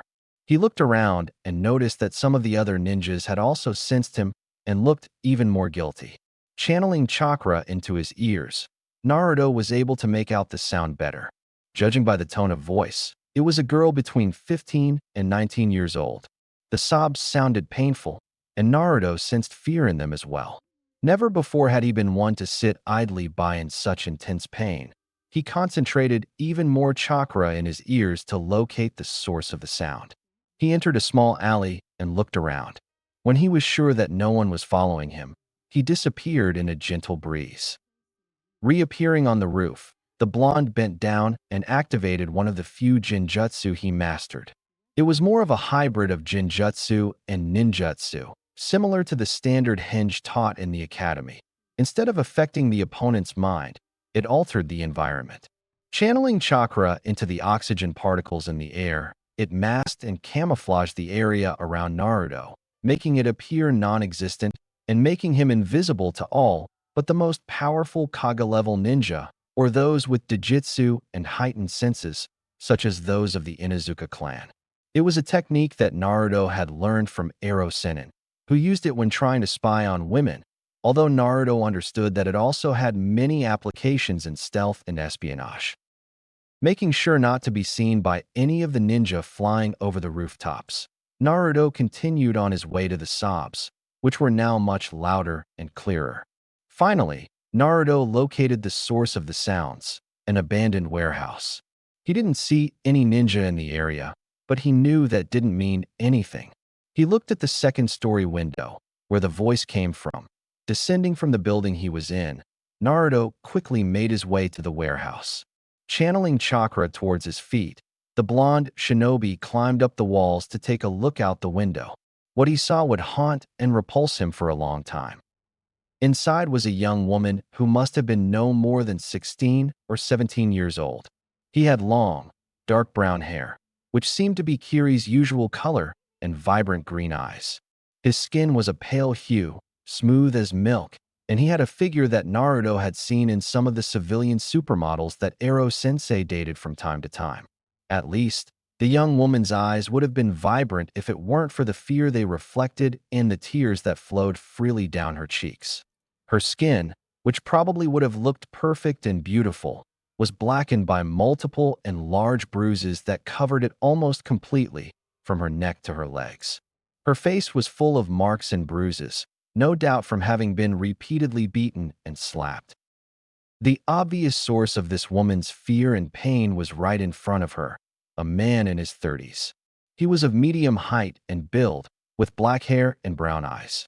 It was obvious that this was a Kiri shinobi, as he still wore his Haitio 8 on his head. However, everything else was gone. The man was completely naked and was raping her. Judging by the bruises she had, some of which seemed to be several days old, it was not the first time she had done it.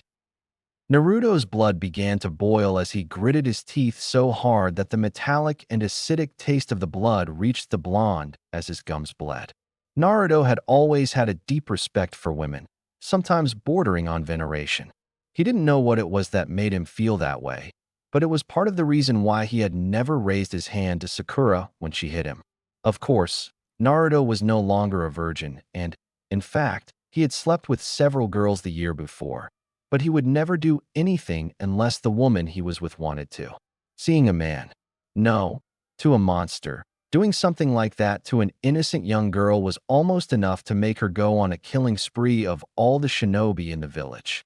Closing his eyes, Naruto quickly suppressed the urge and took a few deep breaths. Even if he tried, he wouldn't be strong enough to defeat an entire city of ninjas.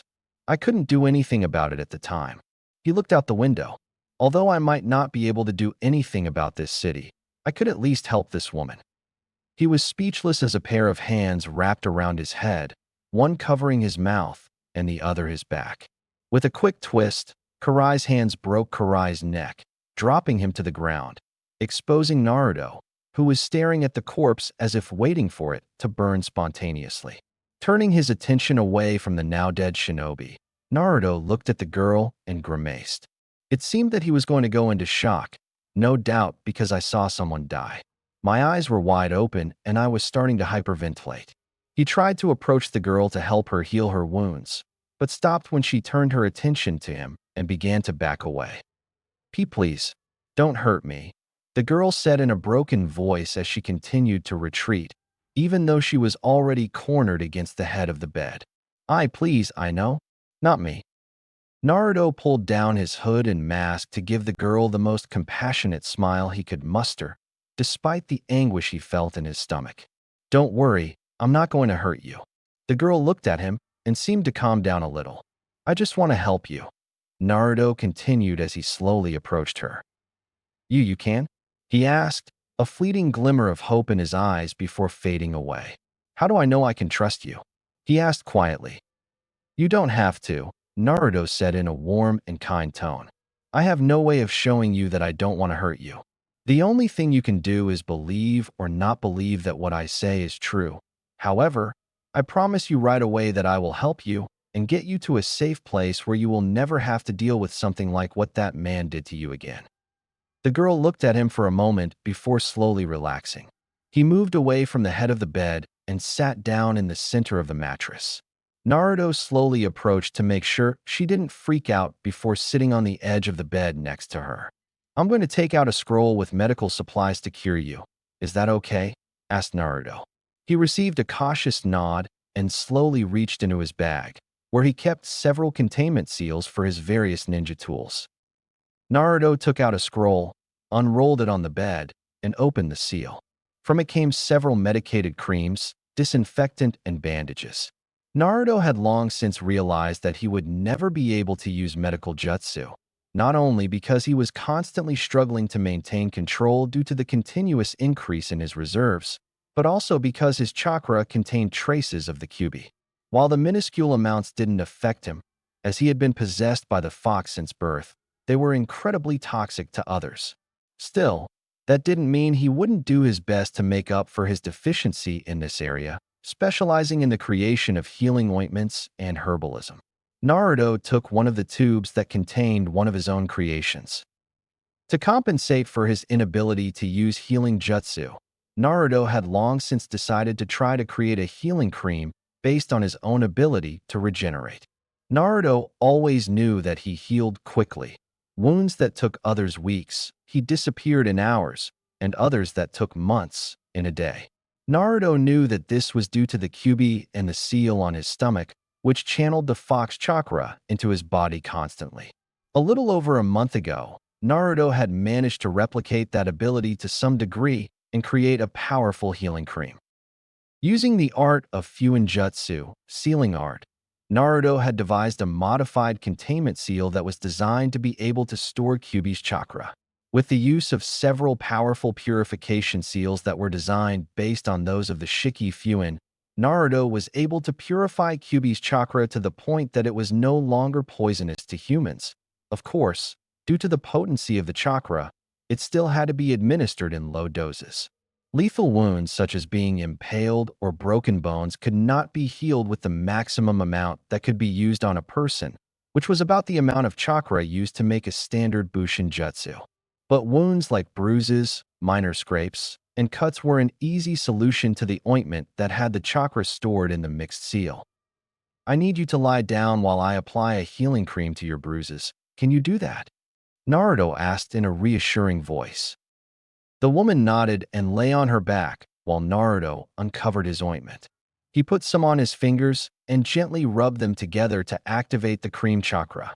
He began to apply it delicately to the girl's stomach, the area with the most bruises. The young woman hissed in pain before the healing effect took effect and relaxed her. Within minutes, The large black bruise on her abdomen was gone. Naruto continued to apply the cream to the bruises before moving on to the cuts, using disinfectant before the cream. When he was done, the blonde bandaged the larger cuts, making sure all the bandages were securely fastened and covered, allowing himself to feel a little proud. To be honest with himself, he respected healers like Tsunade-bachan much more than warriors like him. After all, it was easy to take a life and much harder to save it. "Can you stand up?" Naruto asked, extending his hand to the young woman. She hesitated for a moment before taking it and getting up. The young woman let out a cry of pain as she began to fall. Naruto put an arm around her waist and lifted her carefully, trying not to touch the bandages. Naruto sighed. His legs were probably broken. "Do you want me to carry you in your arms?" The woman looked at him and bit her lip. It was obvious that he still distrusted him because of what that shinobi of Kiri had done, and Naruto couldn't blame her. He waited patiently for him to reply. Do you promise you won't do anything?" Naruto smiled. "I promise." The woman closed her eyes, as if she had made up her mind. When he nodded, Naruto reached into his bag, channeling chakra into one of the seals. He took out a large cloak and wrapped it in it to cover his intimacy. He gently lifted her into his arms, making sure her head rested comfortably on his shoulder. Without using hand seals, Naruto created a Kage Bushin with the mental order to destroy any evidence that the three had been there. With a nod to his creator, the clone got to work. The woman in his arms began to nod as Naruto walked out of the window, lulled by the warm and comforting aura emanating from the blonde. Before falling asleep, a fleeting thought crossed his mind. "I don't even know your name." She looked up at Naruto and saw what she now recognized as one of the most beautiful blue eyes she had ever seen, as he gave her a sweet smile. The last thing she heard before falling asleep was, "It's Naruto." XXXXXXXXXXXX. Ao sighed, for what seemed like the 100th time in the day, as she waited for the person who was supposed to help them. Whoever it was, he was extremely late. In the ninja world, this usually meant one of three things. He had gotten into some mess, from simple forgetfulness to a fight with other shinobi, none of which was a good sign. They hadn't even arrived yet. Given the effort it had taken them to enter Kiri, they had been granted some flexibility in this case. Ao had been given a week to guard the place, today being the last day. Or, finally, that this person had died on the way, before or after his arrival. Crossing her arms, Ao began to drum with her fingers, marking a monotonous rhythm. It was amazing that someone took so long to arrive and didn't even have the courtesy to let them know. In his day, people were very punctual for any important engagement like this. A slight push on the shoulder pulled Ao out of his thoughts. Looking at one of the men of his squadron who accompanied him on this mission, he saw that he gave him a light blow on the head. Looking in the direction indicated, he saw a man in a black cloak reaching down to the ground. The hood covered his face, and Ao could only see a blue mask covering the lower half of his face. The strange thing about the man was that he was carrying something in his arms. Because of its shape and size, it was probably a person. Ao activated the Byakugan in his left eye, spotting the 3 whisker marks on each cheek when using the Jujutsu's X-ray vision. Ao relaxed slightly. While this man could be the contact described in a message Turumi-sama had received some time ago, he could also be an imposter. When the hooded man approached, Ao stopped him. "It looks like you're quite far from home, son." The figure giggled. "I was told that there are many opportunities in Mizu no Kuni, and I came to try my luck." The voice sounded younger than he expected, but Ao visibly relaxed upon hearing the password. He still had to be alert, but at least now they could keep going. "You're later than I thought," Ao said, watching as the man shifted his attention to the person he was carrying. Now that he wasn't paying so much attention to his support, he stopped to observe that the figure the man was wearing was a person, a woman, to be exact. "I'm sorry," said the man. "I'm delayed." Ao sensed the hidden meaning of his words and couldn't help but shudder. While most of the Mizuki's allies were forced to fight, others did not hesitate to commit such heinous acts. "Well, I guess it's okay, since you're here, AO began, in my time. XXXXXXXXXXXX. Naruto sighed as he laid the young woman on the bed of the infirmary of the main base of the rebel faction. He looked at Ao and nodded. They both left the room and walked down a long corridor with several doors that led to warehouses and homes. Now that he no longer had to worry about his protege, Naruto turned his attention to the man he had met in the harbor. Ao was a middle-aged man with an eye patch on his right eye and talismans on his ears with the kanji of Shoyuketamwa, listen, on both sides. Naruto could make out the intricate seal hidden among the kanji. Given the chakra he felt emanating from under the patch, the blonde guessed that he had a transplanted dojutsu, like Kakashi. His hair was light blue, similar to Kisame's, and he wore the Kiri Haitiwade on his head. He wore a striped shirt and pants with a green robe over it, the typical attire of Kiri's ninja hunters. Suddenly, they stopped at a door at the end of the hall, and Ao knocked. "Go ahead." Naruto blinked at Ao's very feminine tone as she opened the door and entered, followed closely by Naruto. As he entered, he saw a woman sitting at a large desk and felt a slight lump in his throat. During his travels, he had seen and been with many beautiful women, but of all of them, this woman was the most beautiful. She was very slender and looked in her early 20s and early 30s. She sported reddish-brown hair down to her ankles, gathered in a herringbone with a dark blue ribbon at the top, untied, and 4 strands of hair falling over her face, one of which covered her right eye. Her face had a perfect and feminine heart shape, but at the same time the look of a leader who had earned the respect of her people. Her skin was a milky white tone, soft, smooth, and delicate, despite being at war. She wore a dark blue long-sleeve dress that reached just below her knees. It was closed in front with a zipper and open on the right side from the waist down.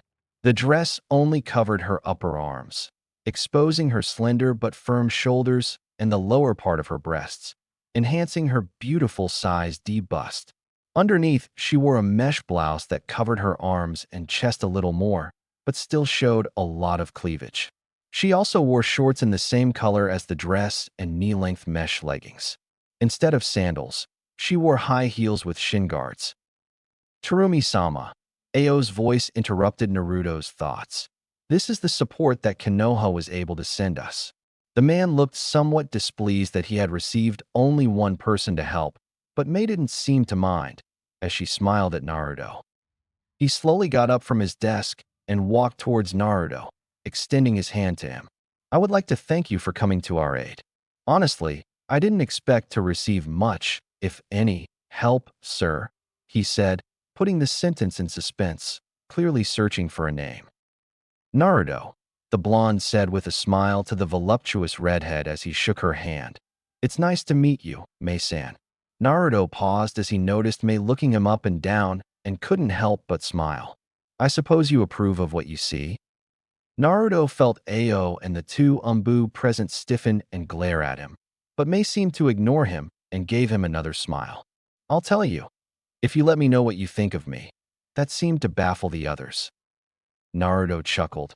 "Let's put it this way.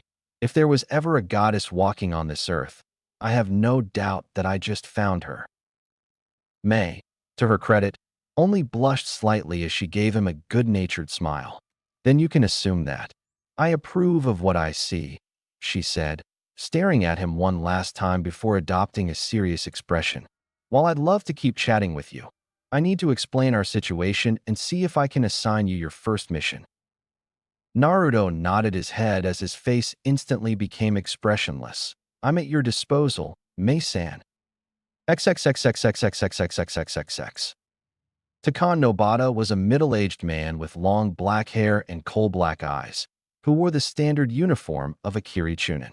At the age of 11, he graduated from the academy, murdering the person with whom he had spent his entire stay there, just as the graduation exam was before Zabuza modified it. Over the years, it maintained average statistics, with an average number of missions. He became a chunin after his 6th attempt at IWA and continued his career as an average ninja. When the Brood Wars began, he stood by the side of the Mizukichi. While he didn't care too much about sides or killing bloodline bearers, he was loyal and would not betray the Mizukichi. In short, there was nothing special about it. He was a fairly ordinary person. It was precisely that mediocre status that led to his and his team's deaths.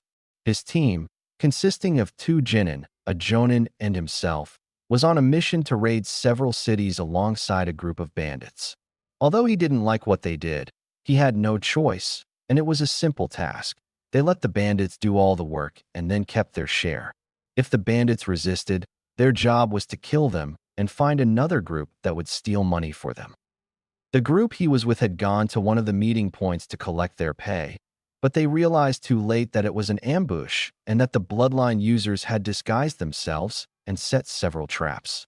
Takan was killed after an hour of torture, sharing all the information he had about himself and the Mizukichi forces. After getting the information they needed from him and Kiri Jonin, he was killed. Naruto used Shinsei Henge, True Transformation, a jutsu created with his SS class Kenjutsu, Forbidden Jutsu, the Oriki no Jutsu, Sexy Jutsu, to achieve a true transformation. Unlike the Academy's standard Henge, considered by some to be a hybrid of ninjutsu and jinjutsu that creates an illusion about form and dissipates easily, Shinsei Henge was a true physical transformation. Instead of applying a layer of chakra over the body to create an illusion, it creates an actual physical body. Naruto staggered as he made his way to the main gates of the large base of one of the Mizukichi's forces, clutching his side, which was bleeding as he breathed heavily. Upon reaching the gate, the shinobi in the watchtower saw him and called two shinobi who were standing guard inside. The door creaked open as one of the guards went to find the commander, while the other came out and walked in front of him just as he started to stumble. "What happened to you?" the man asked as he placed Takan's arm on his shoulder and helped him up.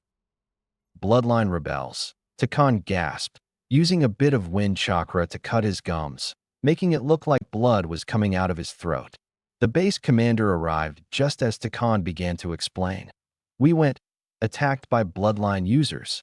Takan hung his head as he coughed up blood, mentally applauding himself for his good performance. "How did you escape?" asked the commander who was looking at him suspiciously. "Managed, falling into a river." Naruto began to shake his head. "I guess they thought that was dead." Closing his eyes, Takan pretended to be unconscious as the commander watched him for a moment. "Take this man to the doctor. I want him ready to report tomorrow," the commander ordered as the loader and someone else approached from the other side and grabbed his other arm. As they dragged him around the base, they didn't notice the faint smile on TK's face. XXXXXXXXXXXX. "Okay, it's inside," Ao said as she watched the main doors close. "Now we just have to wait for you to open the doors and we'll start our mission." This would be one of the first times they had actually destroyed an enemy base. They had already made many raids on ninja teams and caravans. But due to their lack of numbers, they had never been able to storm one of the fortresses that the Mizukichi Yagura had created, mainly because no one could sneak in to disrupt it from within. The henge did not work with the most talented jonin, and Yagura had created these bases so that they would be impenetrable from the outside.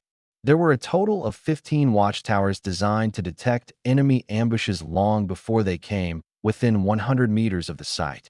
The walls were so sturdy that only Terumi-sama could break through them with his Yotan Jutsu, which meant that someone had to open them from within. So, upon learning that Naruto could create a solid physical transformation, their leader immediately planned to infiltrate and destroy enemy bases. They obtained as much information as possible, figuring out the location of one of the bases by capturing and interrogating some ninja who collaborated with bandits. Naruto would use the Shinsei Henge to attack one of the men, arrive at the base wounded, and claim that they had been attacked. Once inside, the boy was to kill and replace the men in the watchtowers near the entrance and open the door to allow his team to pass through. They would then proceed to capture the commander and take him back to base, where he could be thoroughly interrogated. However, this was also a two-point mission for Ao, who was mainly there to discover the ability of the young man who had arrived. Depending on their talent, they might come up with even bolder plans and hopefully end this war faster. Ao sighed. Although he trusted Terumi-sama with his life, he wasn't sure what he was thinking, making plans that depended on a child's abilities. In his day, people depended on the skills of veteran ninjas and entire ninja squads, not of young upstarts. "What will we do if the boy fails?" asked one of his men. "Then we leave. There's no point in attacking if that will lead to failure," Ao replied. XXXXXXXXXXXX. Naruto opened his eyes the moment the door closed. Sitting on his bed, he looked around. He was obviously in a medical room, if injured people in the beds were any indication. They had gotten rid of his clothes and given him standard patient attire, basically just a white coat. Naruto looked around to make sure none of the other patients were awake before he got up. Dispelling his hinged Naruto's true form appeared. Putting his cloak over his head, he was about to head for the door, only for it to open. Acting on pure instinct, Naruto took out a kunai, and the moment the person entered the door, he appeared right in front of them, stabbing the kunai into the person's neck and inflicting a fatal wound. Before they could touch the ground, Naruto caught the person so that he wouldn't make any noise. Only now did he take a look at who it was. The person, a woman, was still alive as she stared at him with wide, sore eyes as she put her hands to her throat. Naruto watched in horror as in a matter of seconds the woman shrank and died, her eyes still open. Naruto's face paled as he recognized the person as a doctor, picked her up, and closed the door behind him as quietly as possible so as not to wake up the patients. He walked to his bed and carefully lowered it, arranging it so that it appeared to be sleeping. This was his first death, or at least his first in cold blood. He didn't tell the man who was raping the woman, as he refused to see those monsters as people. While he had killed before during his journey with Hiraishin, it had been in self-defense. This time he had killed someone simply because he was in the wrong place at the wrong time. Worse, he killed a doctor, someone who has dedicated her life to healing others. He felt a knot in his stomach as he closed his eyes tightly, taking several deep breaths to calm himself while tears fell from the corners. When he reopened them, he closed the woman's eyes and gently brushed her forehead with his own, saying a short prayer and apologizing before leaving. He still had a mission to accomplish and could not afford distractions. It would collapse later. After placing his sensei's invisibility jutsu on himself, Naruto left the room after making sure the door was locked from the inside and closing it. He walked down the corridor of the base, which, from the general observations they had previously made, he knew had 2 floors. He was in the first and would need to get to the second to get to the watchtowers that connected to the main building. Naruto jumped onto the ceiling, channeling a small amount of chakra towards his feet as several people passed by. Deciding that the roof was safer, he continued to move forward, crawling across the roof as he climbed the stairs. Once he was on the second floor, he went back down and continued on the floor, dodging areas that were densely populated with shinobi. Finding a secluded spot, the blonde opened a window and went outside, before closing it so that nothing would look strange if someone passed by. Looking up, Naruto discovered that he was right next to one of the towers, although he didn't know which one. Moving along the side of the wall, he headed towards this tower. As he approached, he looked downstairs and realized with relief that it was next to the entrance of the gate. Moving towards the small tower, Naruto walked behind the 2 people who were looking at the grounds around the outside of the base, taking out 2 kunai. Naruto prepared for what he was about to do. A flash of steel later, and Naruto was gently leaving 2 dead ninjas after having pierced their temples. He turned them around and memorized their characteristics before creating 2 Kagebushin that became the ninja he had killed. Looking at the other 2 towers next to him, he noticed that they were still looking towards the grounds, which meant that they hadn't seen him. He sighed in relief before moving towards the second guard tower and repeating the process. With that finished, Naruto climbed over the wall and down to the ground, sneaking towards the door. Naruto saw the 2 who were standing guard on either side. Using the 2 kunai he had been working with to do his kills, Naruto took aim and threw them, both kunai piercing the backs of the two ninjas' heads. Before they could touch the ground, Naruto created a Kagebushin. Both Naruto appeared next to the dead shinobi and caught them as they fell. Hiding them to the side, Naruto looked at the piece designed to close and open the door, pushing it upwards. The wheels began to spin as the door opened. XXXXXXXXXXXX. Outside the base, Ao and the others had been waiting for something to happen. Any surveillance is usually boring and only fills with excitement when something actually happens. Ninjas specializing in reconnaissance learn this early on. Only those patients and watchmen can carry out real surveillance, especially of this nature, where you'll infiltrate and destroy an enemy base if the one you sent to break through arrives. Taicho, the door is opening. One of his men informed Ao. I see, Ao said. Although he didn't show it, he was impressed by how little time it took the boy to accomplish his mission. It seems that he succeeded after all. Okay, guys, we're leaving. XXXXXXXXXXXX. Naruto took a long swig from his bottle of sake, letting the liquid burn his throat.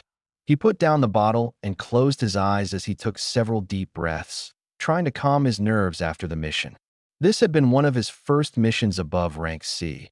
It did not count the Waves mission, since it was originally C rank and Kakashi and Sasuke had fought most of the fighting.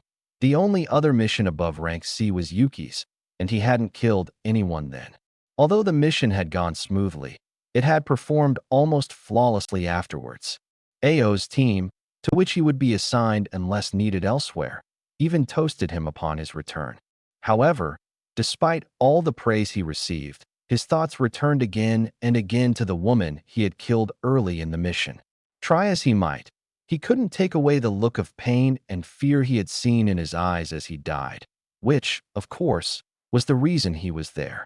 He hadn't been able to sleep, and so he had come to the small bar at the base to hopefully drink himself stupidly. Unfortunately, he was having no luck as QB simply burned the alcohol out of his system. As he cursed the fox with all his might, a voice spoke behind him. What do you mean by your thoughts? Naruto turned and came face to face with Mei. He smiled a little hurt at her and motioned for her to take a seat. Approaching the stool, she sat down next to him and they shared a friendly silence. Naruto pondered before starting to speak. Today I killed.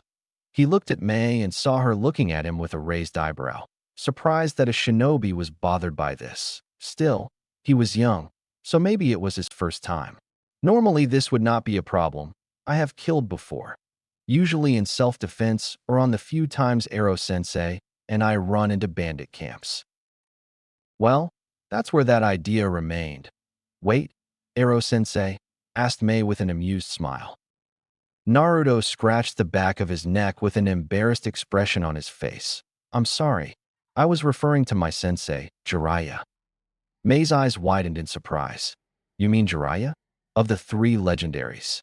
At Naruto's nod, Mei sank into thought.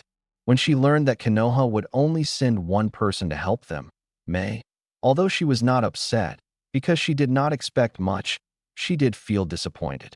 However, the handsome young man in front of her seemed to have quite a bit of skill, as demonstrated by carrying out a successful infiltration mission, allowing them to destroy one of the enemy strongholds for the first time.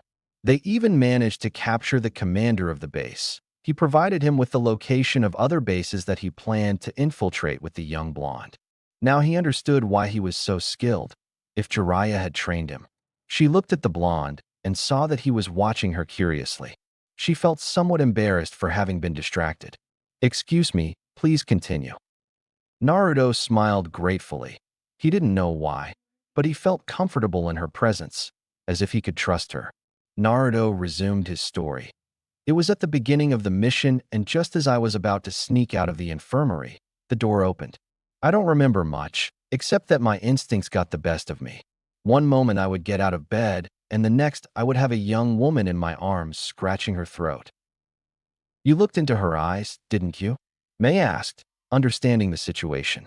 At the academy, they had been taught that the worst thing to do was to stare into the eyes of someone who had been killed. This had caused many problems for the young genin, who suffered nightmares about their first deaths, and many had to abandon their shinobi career because of the mental instability they had developed. Therefore, the original graduation examination in Kiri consisted of killing the nearest person. They believed that if one was able to do that, killing anyone at random would not be of great importance. Naruto nodded. Yes, I looked into her eyes and saw her die. I saw the expression of helplessness and pain on her face. Naruto quickly wiped away a tear, hoping Mei wouldn't notice. She had noticed, but decided to save it for later. But that's not the worst thing. I killed a doctor, someone whose purpose in life was to heal others. While they have some combat training, they never take a life unless necessary. People like us, he pointed to himself and Mei, are murderers. Our purpose is to cause more death than our enemy. Naruto paused. I have never liked to kill. In fact, when I thought about what I wanted to be, my first choice was a doctor. Why didn't you get one? Mei asked curiously. Being a doctor was the opposite end of the professional spectrum. Honestly, Naruto sighed. I have no idea why or even when I changed my mind. Anyway, it wouldn't have mattered. Since I was born, I was chosen as a ninja by factors outside my life. My parents were ninjas, extremely powerful in their own right. That was part of the truth. But the main reason was the Kyuubi. Even if he had been given the choice, he wouldn't have been able to choose another profession because of that small detail. So, did you become a ninja because of your parents? Mei asked. Partly. Naruto looked at her. In fact, I didn't even know who my parents were until a few months ago. But the third Hokage did know them. He always told me wonderful stories about how noble they were and how they fought to protect their home. Of course, at that moment I had no idea that I was talking about them. It looks like he manipulated you, Mei said with a frown. She had never liked people who manipulated an innocent girl. It sounded like something Yagura would do to get a key piece under his control. Yes, I'm pretty sure that, whether I knew it or not, I was manipulating myself into becoming a shinobi. Although I would never blame him. He was the Hokage after all, so I guess he told me his own feelings. Naruto took another sip of sake. I'm not very well liked in my village, so this was the only option I had. Naruto blinked in surprise. Why had I told him that? It was only the second time he had spoken to her. It wasn't that they were close or anything. He couldn't blame sake, since he couldn't get drunk. Maybe it was the aura it gave off? Perhaps his comforting presence? Or perhaps it was some other factor that he had not yet deduced. She looked at Mei, who seemed interested in that comment, and decided that there was nothing wrong with letting her know a little more. He started again. For events that happened at birth, events over which I had no control, I have been hated all my life. Mei frowned upon hearing that. Were your parents traitors? Was the only thing he could think of that would make the people of his village hate him. Although he didn't think so, especially if the Sandaime had praised them as much as Naruto claimed. Of course, he could have told Naruto to manipulate him into a shinobi. Naruto shook his head. No. In fact, my parents, or at least one of them, is considered the greatest hero the Hidden Leaf Village has ever seen. Mei looked at the young man thoughtfully. In Konoha, during the time when Naruto could have been born, there were very few heroes. At least, none who were neither too old nor too young to be their parents. He examined him closely, studying his profile as if trying to put together a puzzle. Now that he thought about it, it reminded him of someone he had seen in a textbook about the Third Great Ninja War. The man who had been hailed as the one who would end that war with a single jutsu, so feared that he doubted that even Yagura would have dared to face him. An image came to mind, and a name clicked. He felt his eyes widen as he finally realized who his parents were, or rather, who his father was. I see that you have deduced it, Naruto said when he saw the recognition in his eyes. I would appreciate it if you didn't tell anyone about my origin, at least not yet. I can do it, Mei said after a moment's thought. After all, he was confiding a pretty big secret to her. She knew that, if Naruto's ancestry was known, it would cause a lot of trouble, not only for him, but also for her. IWA would undoubtedly be more than willing to join the bloodline wars if they believed they could kill the son of the Kuroii Senku. Thank you, Naruto said with a small smile. Mei returned it to him while looking at him. Then why don't you continue with your story? There's really nothing more to tell, Naruto said with a sigh. I killed someone who I feel didn't deserve to die. Sure, he may have been the enemy, but the people who can heal are some of the only people I truly respect. Killing requires little effort, but healing requires a lot of work, time, effort, and sweat. I think I understand, Mei said, and she really understood. Although Mei didn't share Naruto's perspective, she could understand his thoughts and feelings on this topic. Still, don't you feel better knowing that your loved ones are safe because of your struggle? Naruto chuckled. That's the only reason I'm still a shinobi. If I didn't have my precious people to protect, there would be no way I would stay in this business. Mei smiled at the man who was quickly becoming an enigma to her. Just from the brief conversations she'd had with him since his arrival, she was intrigued. His apparent desire to protect those he loved made her want to understand him even more. So you fight to protect your precious people? Naruto asked, nodding absently as he took a swig of sake, only to be disappointed to realize that it was over. Then I guess since you're here, you make me someone valuable to you? Naruto asked, surprised, before seeing his slightly furrowed expression. Naruto smiled as he tapped his chin with one finger. Well, he looked at her with a critical eye before leaning over and wrapping an arm around her waist. I guess so. That is if you make me one of your loved ones, he ended with a hoarse whisper. Mei shuddered at his tone and a slight blush spread across his delicate features, but she managed to keep her smile as she looked at him for a second before standing up. I guess I could make you one of my loved ones, Mei said using Naruto's expression while winking at him. Whenever you accompany me to my room. Naruto laughed as he stood up and offered his arm to Mei to take. I can do it, although some of your men might get jealous to see you snuggled up with the new guy. Well, I suppose they'll still be jealous, won't they? Mei asked rhetorically as they left the bar. I hope you are not intimidated by any of my fans. I'm intimidated, Naruto sneered. Don't make me laugh. I was just worried that they might end up in the hospital for trying to put me in my place. Mei chuckled before continuing down the hall, and a cordial silence came over both of them. As Naruto predicted, he received several angry looks from almost every man present, no doubt wondering how the new one felt so close to his leader when he had only been there for a few days. What Naruto didn't expect was that any of the women would look at her angrily. Naruto hadn't been there long enough to be known and hadn't met any of them even in passing. He wondered if they simply thought he was degrading himself by getting so close to someone after just a few days of their first meeting. It's because they're jealous. Huh? Naruto asked in a somewhat silly tone as he turned to look at Mei. Mei covered her mouth with her free hand while chuckling. Apparently, shortly after your arrival, word spread on the basis of how you rescued a woman from rape. It seems that your good deeds made you quite popular. But they don't even know me, Naruto said, blinking before noticing what was happening. I can't believe it. I didn't think I would see female fans in the middle of a war. This comment caused Mei to laugh out loud, which startled those around them. Mei's laughter died down and turned into an occasional giggle. Well, to be honest, I didn't expect it either, but there you have it, she said as she made a casual gesture to some girls around her. I guess so, Naruto said as they continued again in silence. A few moments later, they were at Mei's door. Mei turned around and gave him a seductive smile.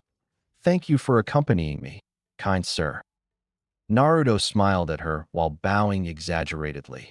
Not at all, my lady. It has been a pleasure to find me so honored as to be in the presence of a goddess like you.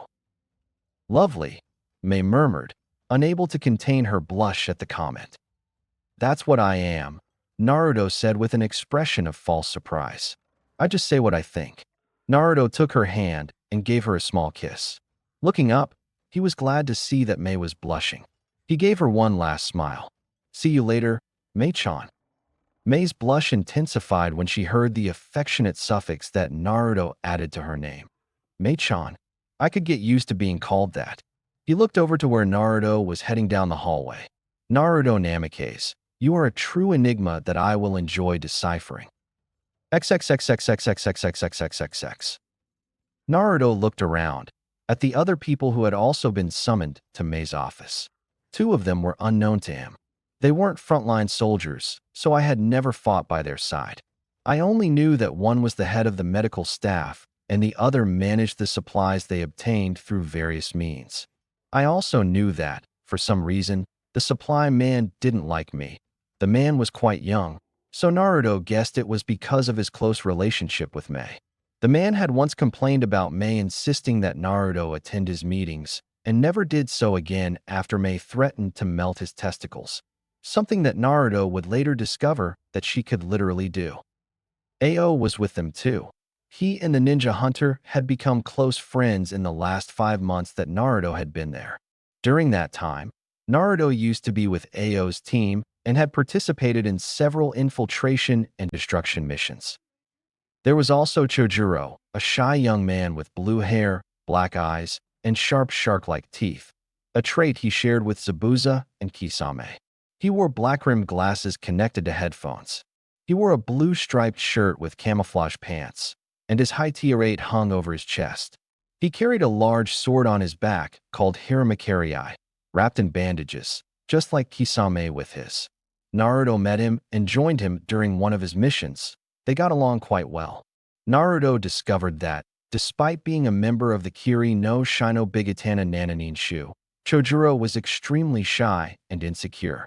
However, she noticed that the man seemed to find the courage to glare at him whenever Mei was on Naruto's arm and flirted with him. Naruto looked at Mei, who had a worried expression.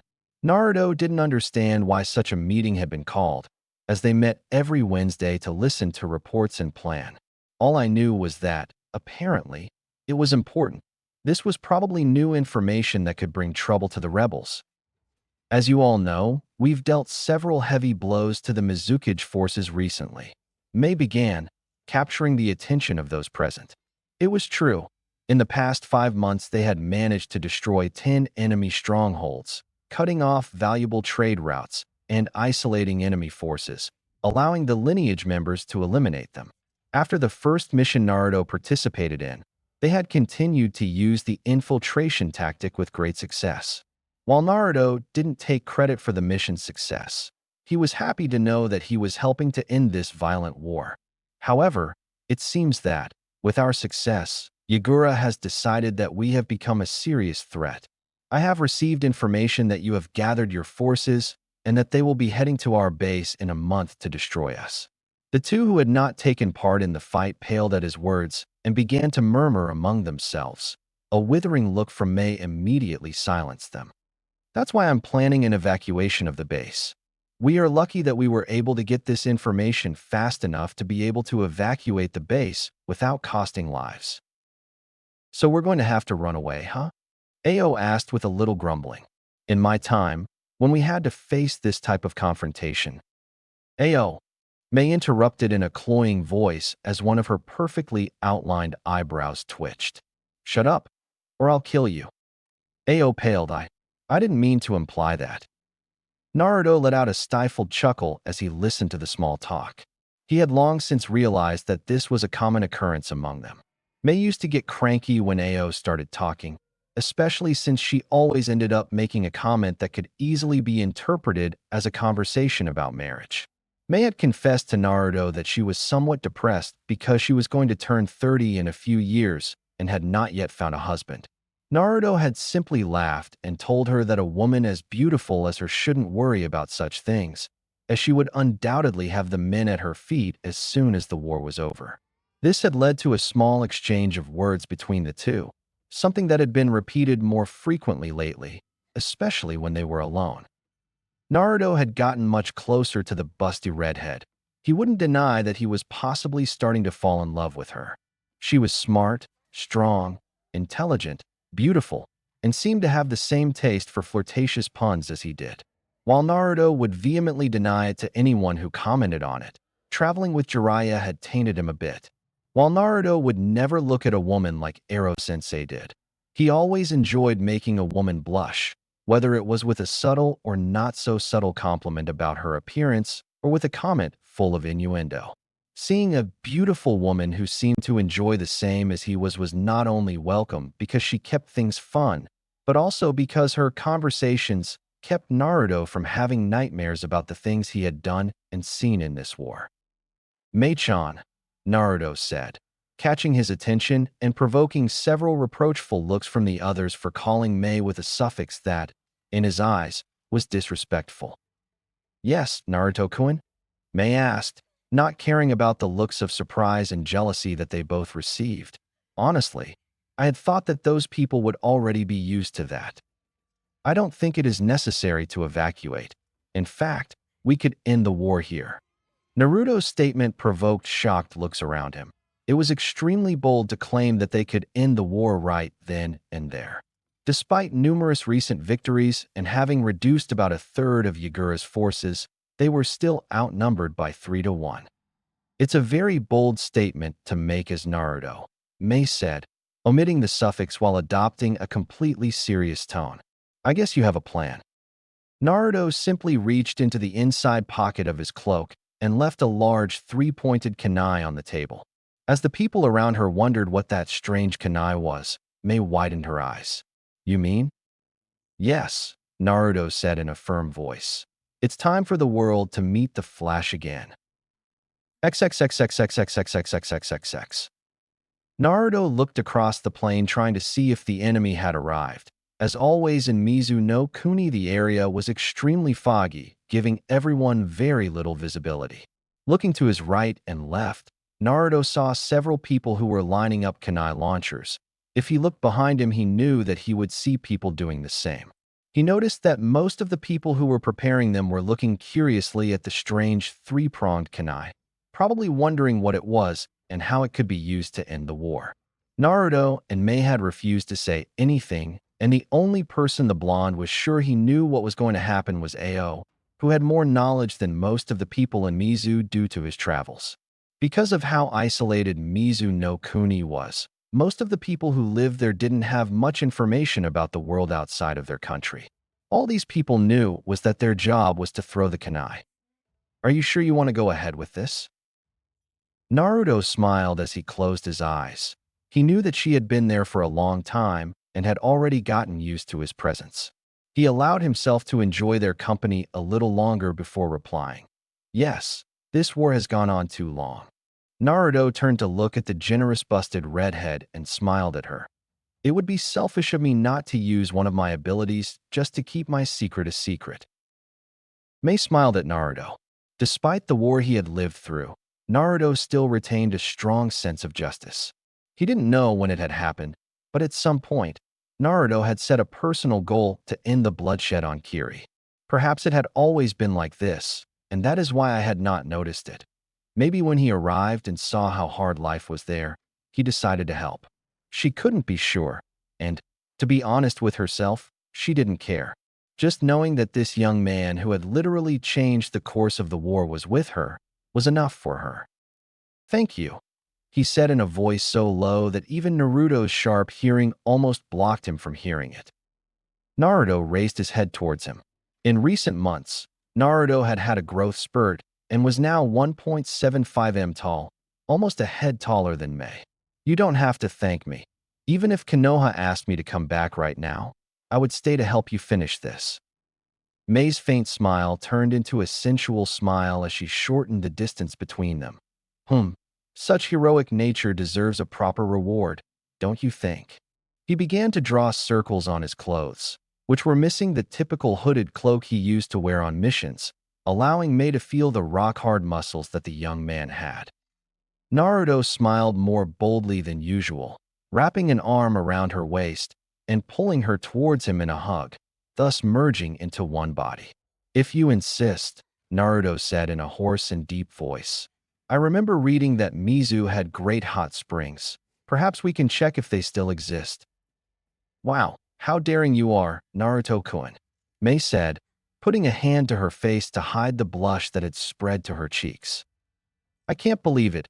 We're going into battle and you guys are throwing sexual hints at each other," Naruto and Mei said to Ao with an expressionless expression. "In my day, when we went to fight." "Ao," they both said in unison, in an unsettling way. A strange shadow covered their faces, preventing Ao from seeing their eyes. "Shut up, or we'll kill you." Ao turned instantly pale, and despite considering herself brave, she took a step back. Terumi-sama threatening him was bad enough, but adding Naruto, the old ninja hunter felt a shiver of fear run down his spine. Well, I just wanted to tell you that the estimated time of arrival of the enemy is 30 minutes, and I leave you both. Thank you, you can go back to your post, Mei said, adopting her leader's voice. Ao bowed and quickly walked away, hoping to get as far away from the two of them as possible and not see them until the end of the battle. Mei turned to Naruto. Are you ready? Naruto nodded. Yes. Mei nodded before looking down for a moment. Nodding as if he was about to make an important decision, he looked at Naruto again. Leaning on the balls of her feet, he gave her a small kiss on the cheek, leaving a light blue mark from her lipstick. Naruto's eyes widened for a second as he brought a hand to his cheek. This time it was him who blushed, which made the blue mark on Mei's lips stand out even more.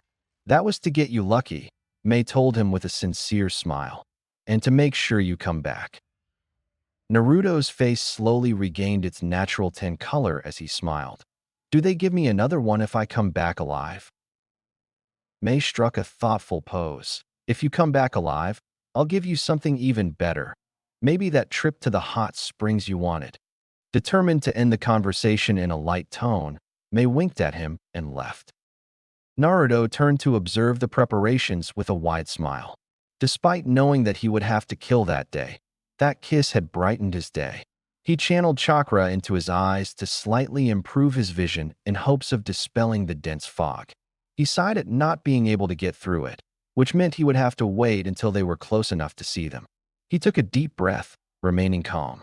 Honestly, I had no idea if I would make it. This would be the first time he would use the Hiraishin in combat, but he had spent several days getting acquainted with the feeling of using the space-time jutsu. So, with some luck, or perhaps with Kami's help, he hoped to be able to use it and defeat the enemies who were now heading against the rebels of the bloodline. About 10 minutes later, he saw the first troops trying to cross the field as quickly as possible, for the shinobi combat in the open field was the most dangerous. Unlike samurai, who relied on their swords and charging the enemy head-on, ninjas used large-scale ninjutsu and other powerful techniques and weapons, such as explosive notes, designed to eliminate large numbers of enemies at once. This meant that combat in any open space was extremely dangerous. On the few occasions when moving in the open was unavoidable, the best option was always to try to cross it as quickly as possible. Here it would be of little use. Enemy forces are approaching. Prepare the kunai, shouted Naruto. Those around him obeyed instantly, without complaint or hesitation. While he was not their leader, or even a member of their forces, they felt inclined to listen to him. During the 6 months of constant war, Naruto had developed a charismatic presence that bolstered his ability to get people to listen and believe him. Once the kunai were ready, Naruto gave the signal. Fire! XXXXXXXXXXXX. For many shinobi, it had all happened too quickly to follow. At one point, they would run through the clearing to get closer to the enemy base so they could launch their attack before the bloodline rebels had a chance to respond. The next minute, they were forced to dodge and block a rain of kunai that began to fall on them. While it wasn't difficult, as there were only hundreds of kunai and they were about 15 meters apart, it forced them to stop their advance. When the kunai stopped coming, many ninjas stopped to pick one up and see what it was. None of them had ever seen such a kunai. That's when it happened. A bright yellow flash began to appear in several places so quickly that it seemed like they were occurring at the same time.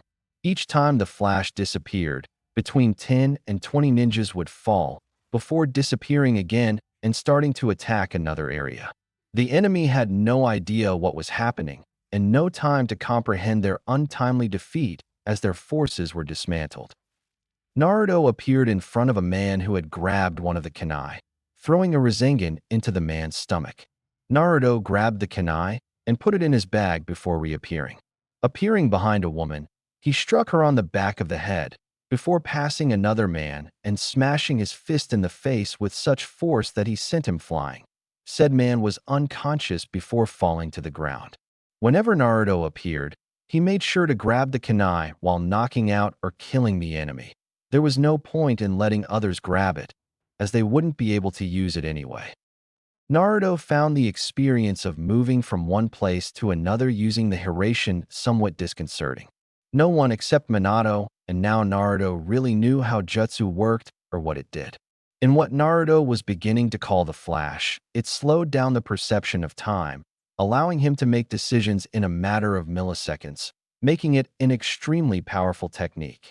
In addition, he could follow everything that happened within a radius of 15 meters around the kunai, thanks to the Shiki's sensors, allowing him to move anywhere within that range and annihilate his opponents. However, it also had its drawbacks. The jutsu affected the body, as it was not designed for this, and the information of the kunai could overload your mind if you were not careful. The tension, especially for first-time users, was incredible. Ero-sensei had told Naruto that the first time his father used the Hiraishin, the man fainted minutes later. In the area where Mei and the other shinobi were waiting, they couldn't help but watch with a mixture of awe and amazement as a single man annihilated an entire army. It seemed to them that the entire field was covered in gigantic yellow flashes as Naruto teleported from one point to another, eliminating enemies left and right. In reality, it all lasted only a few minutes. Almost the entire army of the Mizukage was dead or unconscious. However, there was still one man who was still in the fight. He was the one whom Naruto honestly hoped to defeat first. Of course he had tried, but the man had formed his bijou cloak, rendering kunai, swords, and even the standard Rasengan useless. When the rest of the enemies fell, the flash faded, and in its place appeared a Naruto breathing heavily, standing in front of Yagura, covered in chakra. Who would have thought that I would witness that jutsu in person, muttered Yagura absently as he looked at Naruto, who simply glared at him. I guess you're the thorn in my side that appeared a few months ago, right? Naruto fell silent again, causing Yagura to sigh. What a pity you don't want to talk. I don't talk to people who enjoy killing others, Naruto said with a fierce look. Enjoy, Yagura said with genuine surprise. I'm not glad to cause death, boy. But to preserve the purity of human blood, I must extinguish those whose blood has been corrupted. Naruto frowned as he adopted his combat stance. Considering that bloodlines are said to come from the bijou, I find it funny that you, of all people, are talking about purity.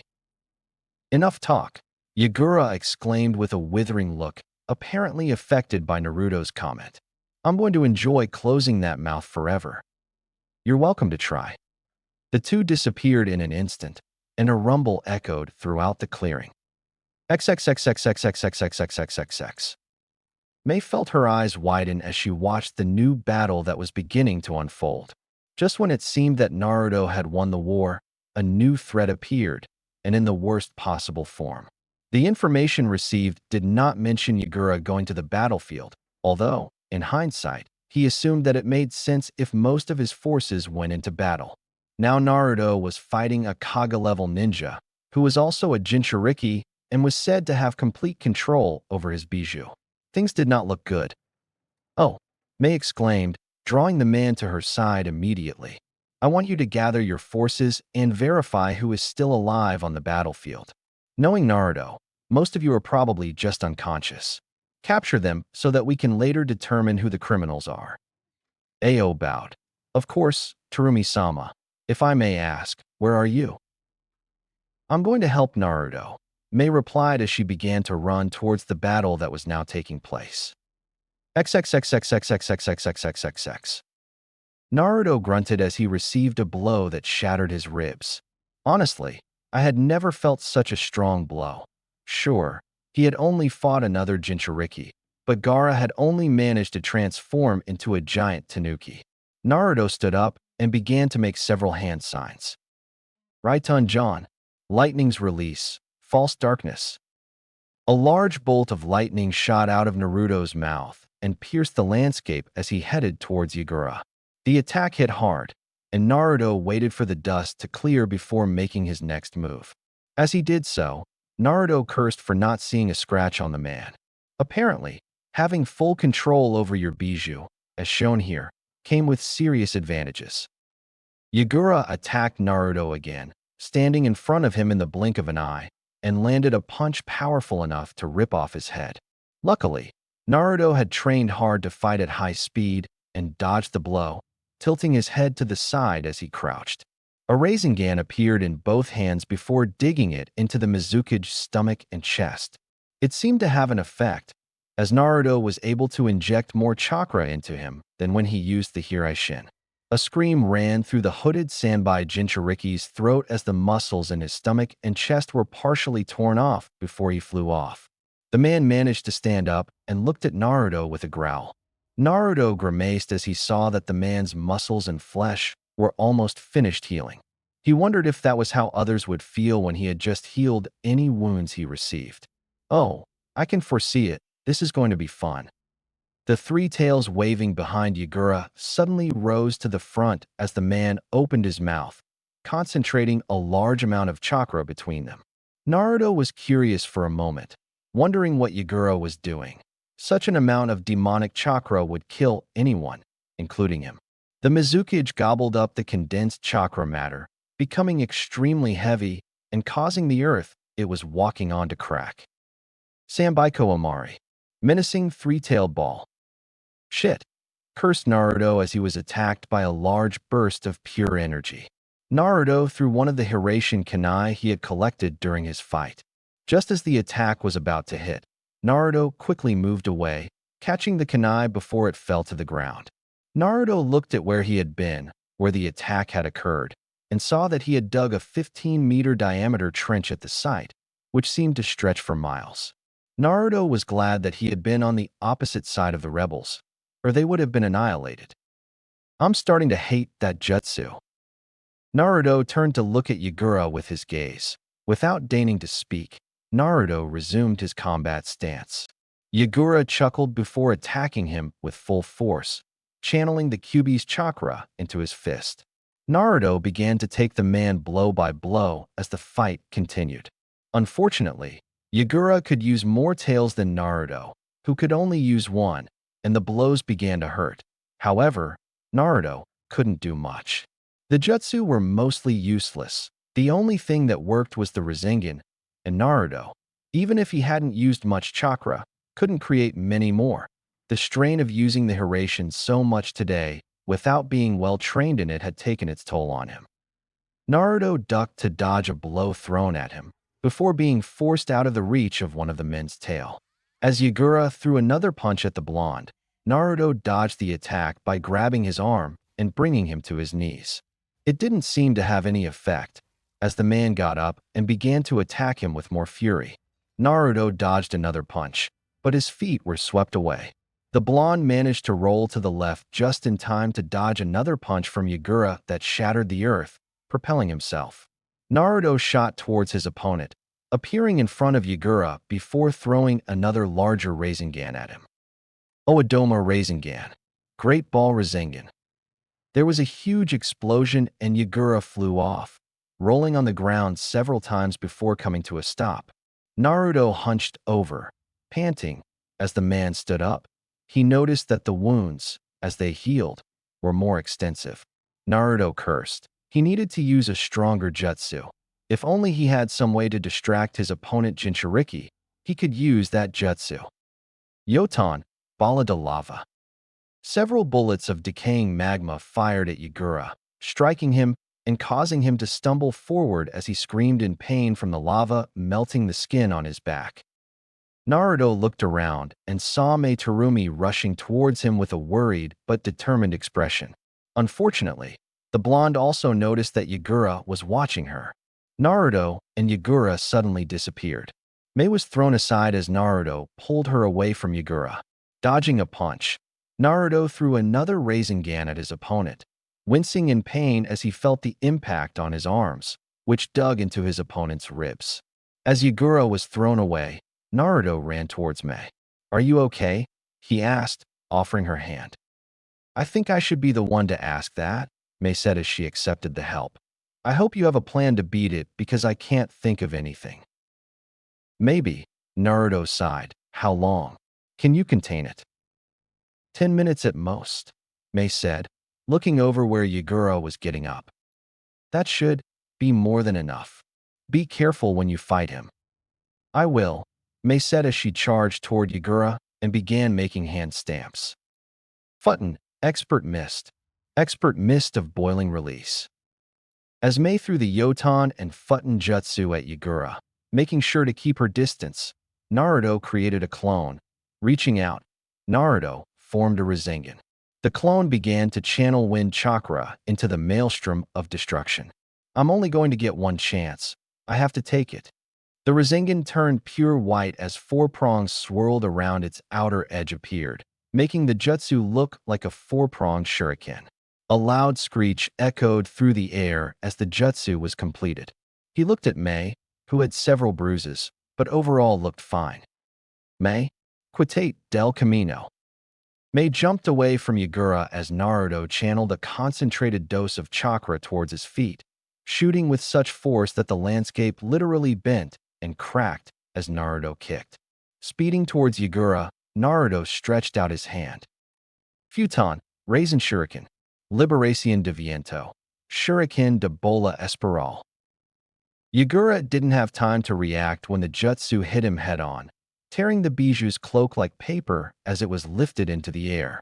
A large dome 80 feet in diameter appeared around him as millions upon millions of wind blades sliced through the Jinchuriki at the cellular level. If the dome hadn't blocked out the sound, Naruto and Mei were sure they would have heard screams, seeing that Yagura's mouth was open in a silent scream. Finally, the dome vanished and Yagura's body fell to the ground. A second later, there was a huge burst of light as the bijuu chakra escaped. At first, Naruto was worried, didn't have the energy to fight anymore, and doubted that Mei could face a bijuu. Luck seemed to be on his side, as the bijuu did not have the energy to reform and scattered, probably heading elsewhere where he could regain his strength. Naruto closed his eyes as he fell to the ground, breathing heavily as sweat began to run down his features. Now that the adrenaline was wearing off, he could really feel the strain that wearing the Hiraishin had had on his body, as well as an intense pain in his arm. He looked at his arm and grimaced. It had thousands of small cuts on it, much like the ones Yagura had, albeit on a smaller scale. They were already beginning to heal as the Kyuubi's chakra was put into operation, yet the jutsu hurt like a bitch when used, and she hoped she wouldn't need it again until she found a way to cast it. He opened his eyes when he felt his head being lifted and something soft put on him. What he saw was Mei smiling at him as she began to stroke his hair. "Are you okay?" asked Naruto. "Shouldn't I ask that?" he asked as he looked him up and down. His clothes were completely torn. Only his pants, which were now shorts, and military boots remained. "You look terrible." Naruto chuckled. "Oh well, then it's not just my imagination because I feel like shit. Are you all safe?" "Yes," he said. Many people approached them after witnessing the battle. "You look like a hero, right?" Naruto tried to laugh just to grimace as he felt his chest tighten under the pressure. "I guess. Well, I think. I'm going to must take the reins. Check. That reward good. Knights." With that, the blonde shinobi closed his eyes as the last drop of adrenaline left his body and fell asleep. Mei watched him for a long time as she continued to run her hand through his hair absent-mindedly. He observed the scene of the battle and shook his head. The battlefield was a spectacle of absolute destruction. The techniques used had transformed the landscape. He observed the large crater created by Naruto's jutsu. I had never seen such a destructive technique. Not even his Yotan attacks caused so much damage. Looking back at Naruto, he smiled. An enigma indeed. XXXXXXXXXXXX. 6 months had passed since the battle, and everything was going perfectly in the fog. Mei was elected the new Mizukage and immediately began planning the reconstruction of Kiri and neighboring cities. With the help of many ninjas, both those who had been on the side of the bloodline and those who had opposed Yagura but could not leave for fear of their families, they began to help with repairs. With the two factions working under one banner, and with the support of the Mizu daimyo, Kiri was beginning to regain its former glory. Of course, It also helped that a certain blonde shinobi had decided to stay and help Kiri recover, literally creating an army of Kagebushin that he used to help Mei and the others in their repairs. The news had begun to reach many of the outlying cities of Mizu no Kuni about Naruto's amazing abilities in defeating an entire army with a single jutsu and fighting the ancient Mizukage immediately after. Many people had started to hail his name here as Kiri's hero. Naruto, although he appreciated the good thoughts people had about him, couldn't help but feel a little apprehensive. The news of what he did here would undoubtedly reach the other nations despite the isolation that this one had from the rest of the elementary countries. When he did, he had no doubt that he would face several problems, namely IWA and Akatsuki. He decided not to worry about it now as he sat in Mizukage's new office while Mei read the latest reports of the day. Now that they were experiencing a new time of peace, Naruto had made sure to meet the Bustikage in circumstances where they wouldn't have to fear for their lives. I had to say that it was fun to take Mei out to eat, for a walk, or when they watched a movie after the new cinema was built. That had been an experience since watching Princess Gale's movie with Yuki Fujikase, aka Kuyuki Kazahana, that many of the people, including Mei, were surprised to see that it showed their hero when he was younger. Overall, it was a good experience and allowed Mei to leave the office from time to time, a place that seemed to take up more of her time than she would have liked. Unfortunately, now he had to go. A few days ago, he received a message saying that Jiraiya was on his way, and in fact, he wouldn't be surprised if the man was already there. He looked around feeling an extra weight on the sofa and saw Mei watching him curiously. He gave her a smile. It looks like this is goodbye for now. Are you leaving? He asked with a frown. She had grown fond of the young man and did not want him to leave. During the war, her conversations with him had comforted her and allowed her to forget all the bloodshed, if only for a while. Jiraiya is probably already in the city. Naruto ran a hand through his hair. Now that my mission is complete, I will definitely start my training again. I really don't think you need more training, Mei mused with a smile. I wish it were true, Naruto said with a sad smile. But once word spreads, my enemies, who are already quite numerous, will multiply. I have to be ready to be able to protect not only myself, but also the people they will no doubt use to get to me. Mei sighed. Someone as young as him shouldn't have so many enemies. He got rid of those morbid thoughts. When will I see you again? He asked. Naruto gave her a mocking smile that aroused the woman's curiosity.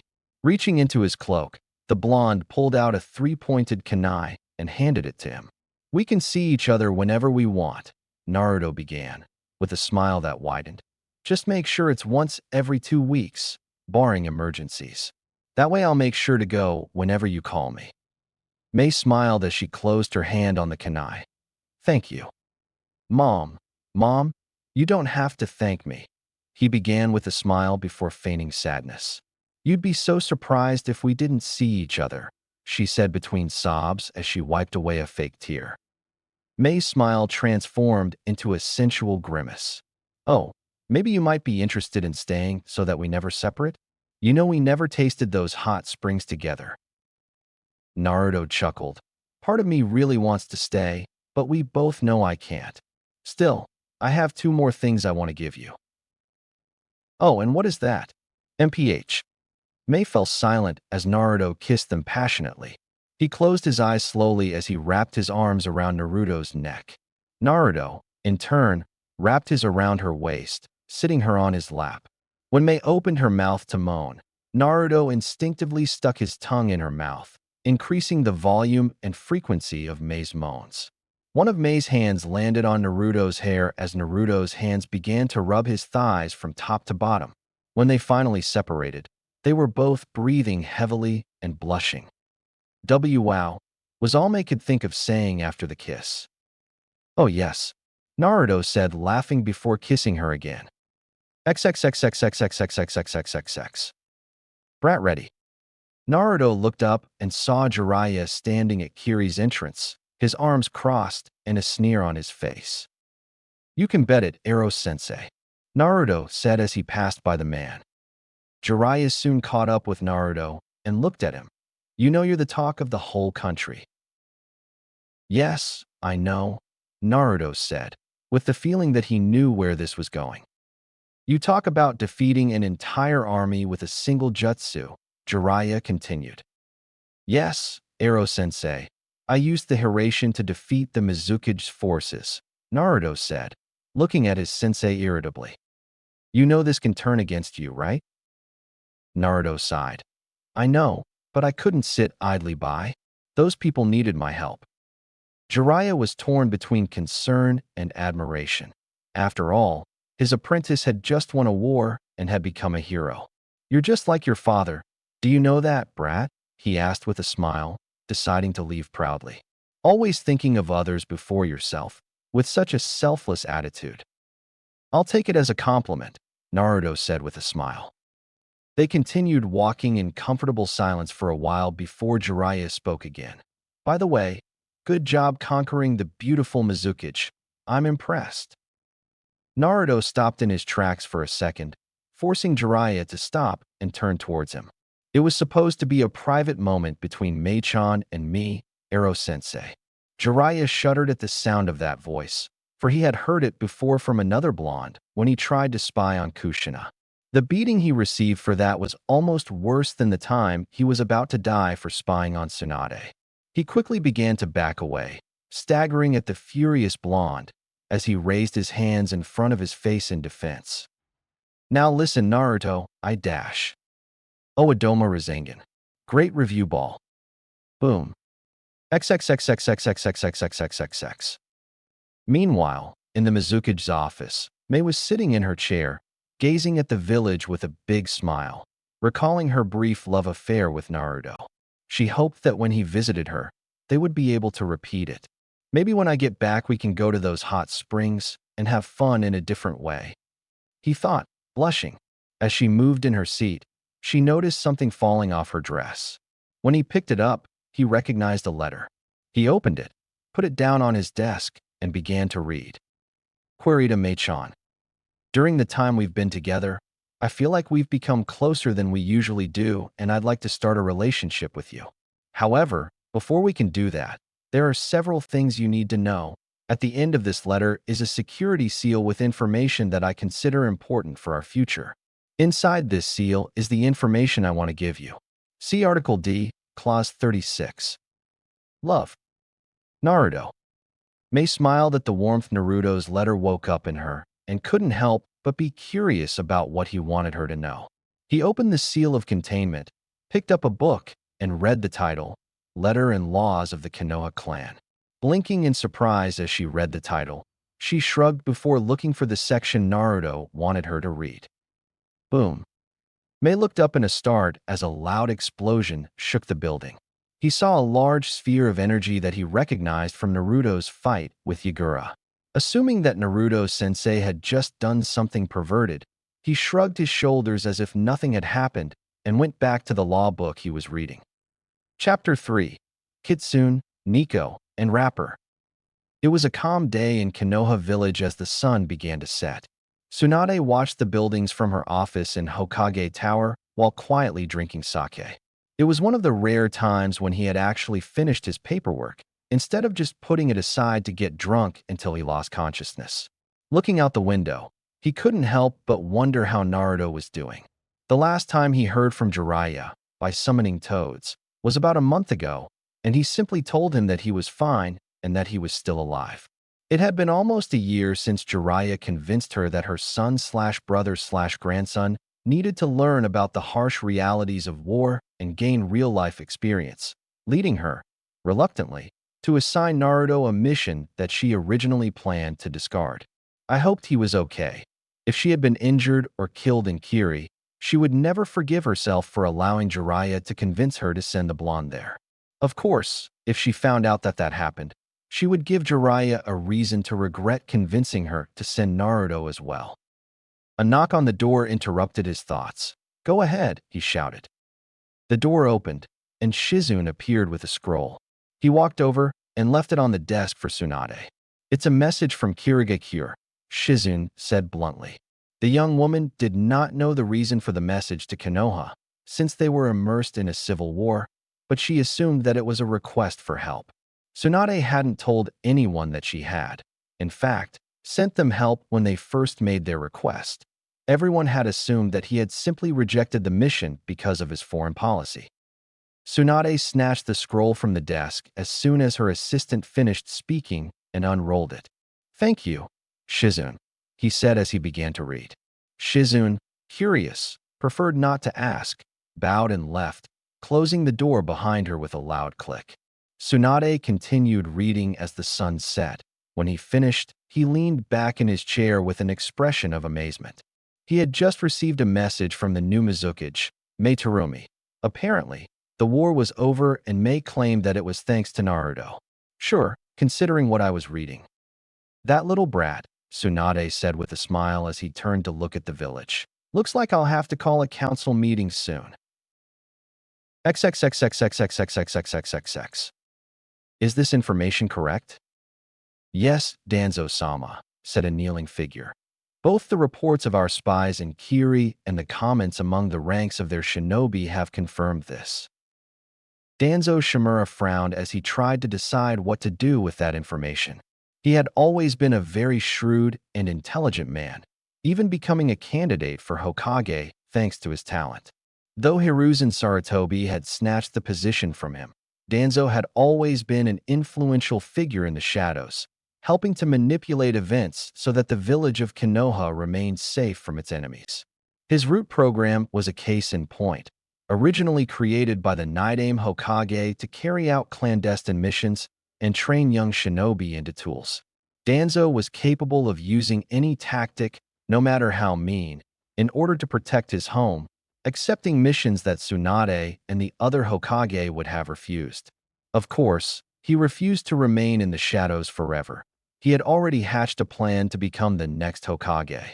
I just had to solve a few problems first. One of them was Tsunade. The woman, although powerful, did not understand that in order to keep Konoha strong they needed to be more aggressive in their approach to foreign affairs. Another problem was the information he had just received. Tsunade had done something he would never have imagined, sending one of his shinobi to help in the bloodline civil war in Kiri. That shinobi was none other than Naruto Uzumaki Namikaze, the Jinchuriki of the Kyuubi and son of the Yondaime. Danzo, of course, knew the boy's heritage. It had been easy to get the information by having one of their root members steal the blood test, which simply confirmed their suspicions. In a way, it made sense. Minato had always been one of the noblest people he knew, even in war. It was logical that he would not use anyone but his own son for the sealing.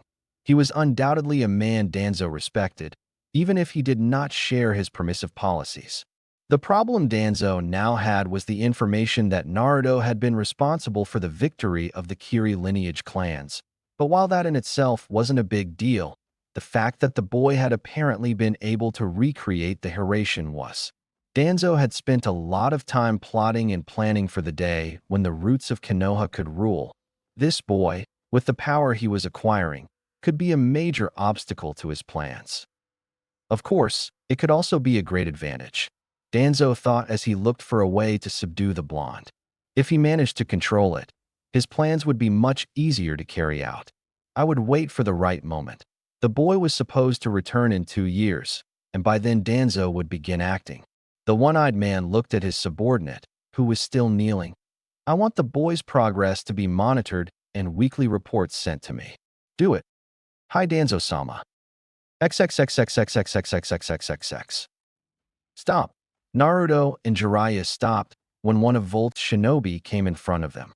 Foreign ninjas can't enter without a passport. Jiraiya reached into his vest and took out 2 small red books. We have our passports here. While the man was checking the passports, Naruto studied Officer Volt's uniform. Volt was Kumo's version of the ANBU, for which Konoha was so famous. They were usually assigned to 3 branches of the army: assassination, combat, and war, CNW, and lastly, torture and interrogation, INT, very similar to the Konoha ANBU.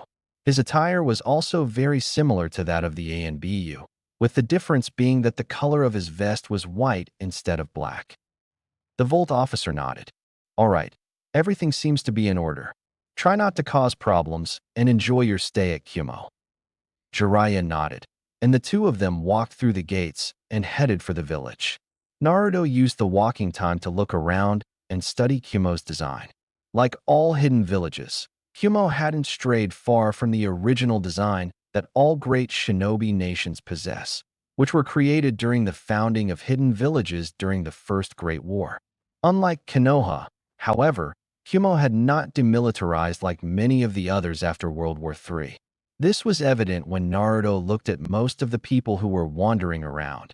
It was easy to tell that, aside from children, nearly 75% of Kumo's population were ninjas by the way they walked.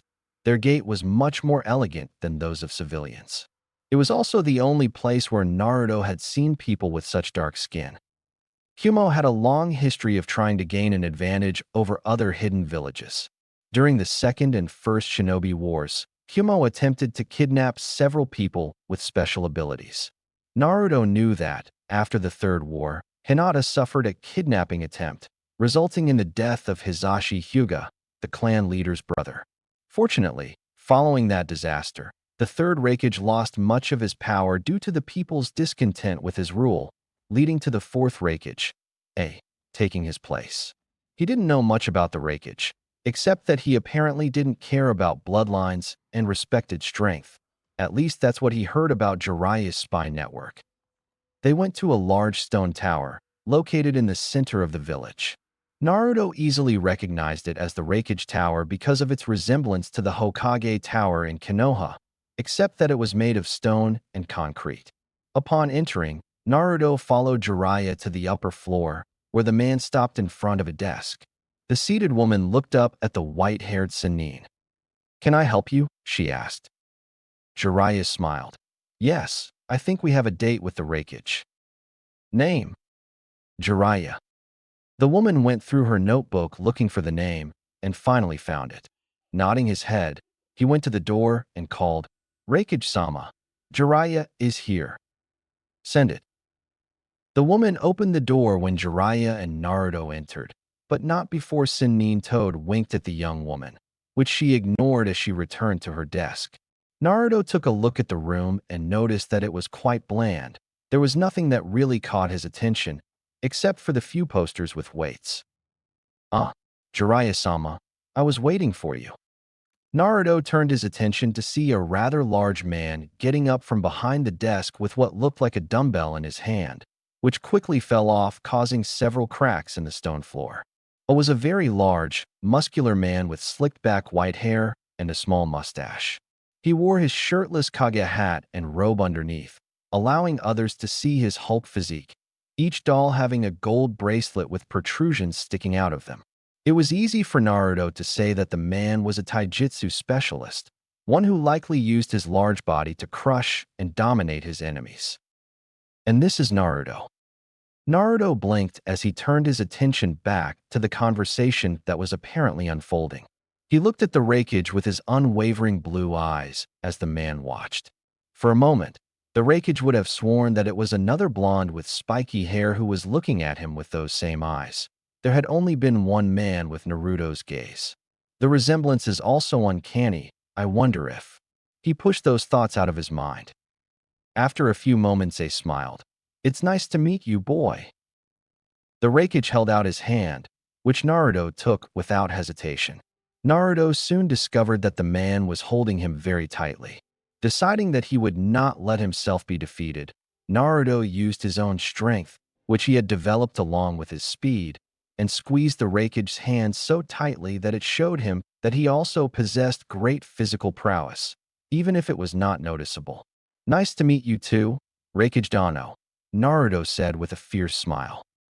"Haha," laughed the Raikage as he felt the boy's grip, much stronger than he expected.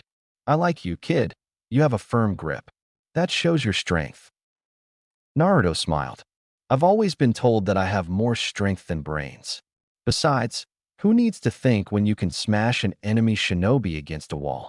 Action and power are what the shinobi respect the most." The Raikage chuckled as he went behind his desk and pulled out a small box. "You know what? You're absolutely right. I like you, and that's why I'm going to give you these." He handed her a box of protein bars. Naruto blinked as he looked at the box of protein bars, not knowing what to do. He looked up at the rakeage and saw that the man was watching him expectantly, realizing that it was probably his way of showing respect. "Thank you, Raikage Dano," Naruto replied as he took the box. "This will help me improve my physical performance and my training a lot." "Huh, no problem, kid," the rakeage said before turning to Jiraiya. "I have already prepared a hotel for the two of us." He handed Jiraiya a letter with instructions. Jiraiya nodded in gratitude before turning to Naruto and handing him the instructions. "I have some matters to discuss with Raikage Dano. I want you to go to the hotel. You can explore for a while if you want, but don't cause trouble, okay?" Naruto sighed. "Who are you taking me for, Ero-sensei? If anyone is going to get into trouble, it's you when you decide to go and take a look at the hot springs." "Stupid Gaki," Jiraiya murmured. Naruto looked at the rakeage. "I don't want to cause a lot of trouble, but I was wondering if there would be any training grounds that you were willing to let me use." The rakeage thought about it. "Yes, I know a few that you could use. You can use the ones on the east side of town. Not many people go to those, so they should be open." Naruto nodded his head and left. As soon as the blonde left, the atmosphere changed, and the two who remained in the room adopted a more serious expression. "Then what do you know about Akatsuki?" asked Jiraiya. XXXXXXXXXXXX. Yujito cursed to herself as she made her way to the training ground, where she had been told that she was probably the person she had been assigned to guard. I didn't understand why she was the one doing this. There were other people who could perform a task just as well. He should be performing more dangerous tasks, such as assassinations and defeating powerful ninjas. It was the Nibi Jinchuriki for Kami's sake. However, the rakeage had insisted that she be the one to keep an eye on this boy, who was apparently very important, although he declined to mention why. XXXXXXXXXXXX. Flashback. "You're not serious, Raikage-sama," said Yujito in disbelief. "He wants me to take care of a brat from another village. Anyone could easily take on that task. Why not entrust it to the Samui team? Hell, even just one of them would be more than enough for this mission." The rakeage frowned. He knew why Yujito did not want to be involved in such a mission. Unlike her brother Killer Bee, the young blonde was not as respected. Although some civilians in Kumo considered her a hero, they still felt a certain suspicion of her. They often stayed away. In addition, many shinobi resented her for her ability and status as Jinchuriki, and some council members loathed her, and they understood why she wanted to prove herself. Yujito struggled daily to get out of B's shadow and earn the respect of his fellow ninja and the people of the village. "Yujito, this is possibly one of the most important missions I will assign to you or anyone else," the rakeage said in a serious voice. This seemed to surprise the young woman for a moment, before she frowned again. "What's so special about this guy?" he asked. El Raikage laughed. "There's something very special about it. If you complete this quest, I'll share it with you." End of the flashback. XXXXXXXXXXX. Not only had the rakeage been extremely vague about what made this boy so important, but he also wouldn't let anyone but her take him. He finally arrived at the training ground and found himself in the front row to a breathtaking view. The person she had been assigned to watch was there, but she was doing an exercise that she was sure even the rakeage and his brother would think twice about. The man, a blond young man, was balancing on a kunai with one finger while doing several push-ups with one arm. Attached to his body were several good-sized rocks that the blonde undoubtedly held in place using chakra. Above his feet, two large rocks of 1.2 meters, one for each foot, swayed. He was blindfolded with Haitioate over his eyes, while several bushin of some kind surrounded him in a circle. The boy only wore a pair of pants while working, which allowed Yujito to see a physique that, while not big like A's or Karabi's, was extremely well defined. It was agile, firm, and reminded him of a panther or some kind of powerful predator. To be sure, his body was designed for a combination of intense speed and strength. He could see the rippling of his muscles every time the young man moved. Watching him caused an unusual warmth in his cheeks. It's a pretty impressive specimen, isn't it, kitten? Nibby, the only kitten, was the answer she received in her mind. Going back to the subject, that young cat is an impressive and handsome young man, don't you think? Well, you should go talk to him. Then once you meet, take him to your room and… Nibby, Yujito said as a blush began to spread across his cheeks. Come on, kitten, don't be such a sexual Nazi, Nibby said. Go out, talk to the man, and then ride him until you fall asleep. I can't believe it, Yujito commented incredulously, although a large blush stained his cheeks and a little blood ran down his nose before he wiped himself. You only think about sex, why can't you quit? Because you need a man in your life, kitten, you reject everyone. It's getting pretty hard to see. Plus, look at those muscles. Yujito immediately ignored the Nibby's perverted ravings, though he couldn't help but blush. He looked again at the young man who had changed weapons. I couldn't deny that he was handsome, ridiculously handsome, in fact. But he couldn't get involved with anyone, other than that he needed to work twice as hard as other ninjas to earn respect. She was also a Jinchuriki. The few men who had been interested in her did not do so because they liked her, but because they desired her body and to claim that they had had sex with Kumo's famous Jinchuriki. I just wanted to show off. You know that's not true, kitten. You just haven't found anyone yet. Yujito sighed, but nodded mentally, not wanting to argue with his tenant at this point. Instead, he turned his attention to the young man. He was still in his exercise routine. While she watched, she saw the clones around him take out several kunai and without warning began to throw them at them. He was about to shout in warning when his blonde companion pulled out his own kunai and began to deflect the attacks, even as he continued to do push-ups. The few he couldn't block, such as those behind him, were dodged, using the rocks on his feet as a counterweight as he tilted his body back and forth as he dodged the kunai. In all his years, Yujito had never seen anyone who had such a ridiculously dangerous training regimen. He watched him for what seemed like hours, but it was really only about 30 minutes as the man continued to train. When he finished, the clones dissipated and the man kicked the rocks off his shoulders, dropping the stones that covered his body. Yujito watched as the man ripped free from the kunai with a somersault, landing on his feet as he removed the Haito 8 from his eyes. Yujito, assuming he was going home, turned to leave. At that moment, a hand landed on his shoulder and a voice whispered in his ear. And where do you think you're going, huh? Yujito screamed as she turned around and saw that the blonde was looking at her with an amused expression. Her eyes widened, surprised at how quickly she had arrived.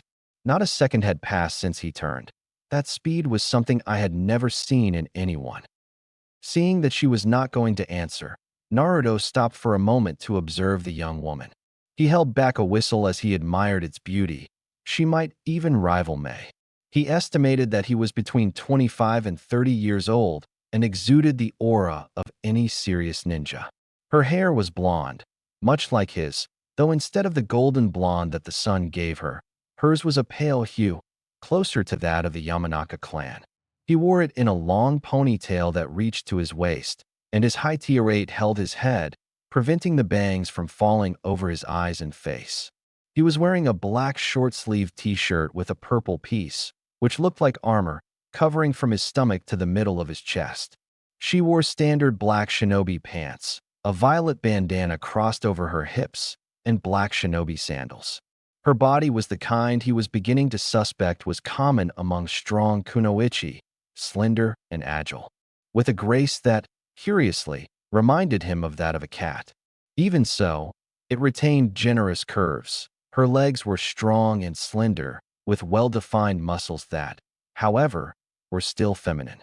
Her hips were neither wide nor narrow, and they were also well-defined. Attached to the back of her hips were perfectly round and firm buttocks. She had a slim, toned belly that rose to firm, perfectly sized breasts from a half-D cup. Naruto looked up at his face, a mixture of slightly oval and heart-shaped, with two emerald green eyes very feline, due to their slight inclination. Naruto looked at her with a mischievous smile and said, "What is a woman as beautiful as you doing spying on me, a mere mortal?" "Oh, I think I'm going to like that kitten." Yujito felt his cheeks warm at that comment as he tried to think of something to say. I wasn't spying, I was passing through and well, you see, Naruto laughed as the woman went out of her way to explain what she was doing there. Naruto already assumed that the Raikage had sent her to watch him while Ero-sensei talked to the man. No doubt to make sure not only that he doesn't get into trouble, but also that he sees his abilities, something that most hidden villages usually do when a foreign shinobi is present. Yujito's blush instantly turned into a grimace. "What's so funny?" Naruto chuckled as he waved a hand in front of his face as if he was going towards the woman. "I'm sorry, it's just that I've never seen a kunoichi get so nervous. Or at least not a serious kunoichi like you obviously are." Yujito blinked, unsure if she had just received a compliment or an insult. "Are you insulting me?" "Not at all," Naruto replied. "I was just teasing you a little, that's all. Although I would still like to know why you were spying on me." Yujito cowered instantly. "Sorry, I was passing through the training ground I usually use when I heard you practice. I guess I was watching you." He opened his eyes wide when he understood how his words could be interpreted. I was watching you train."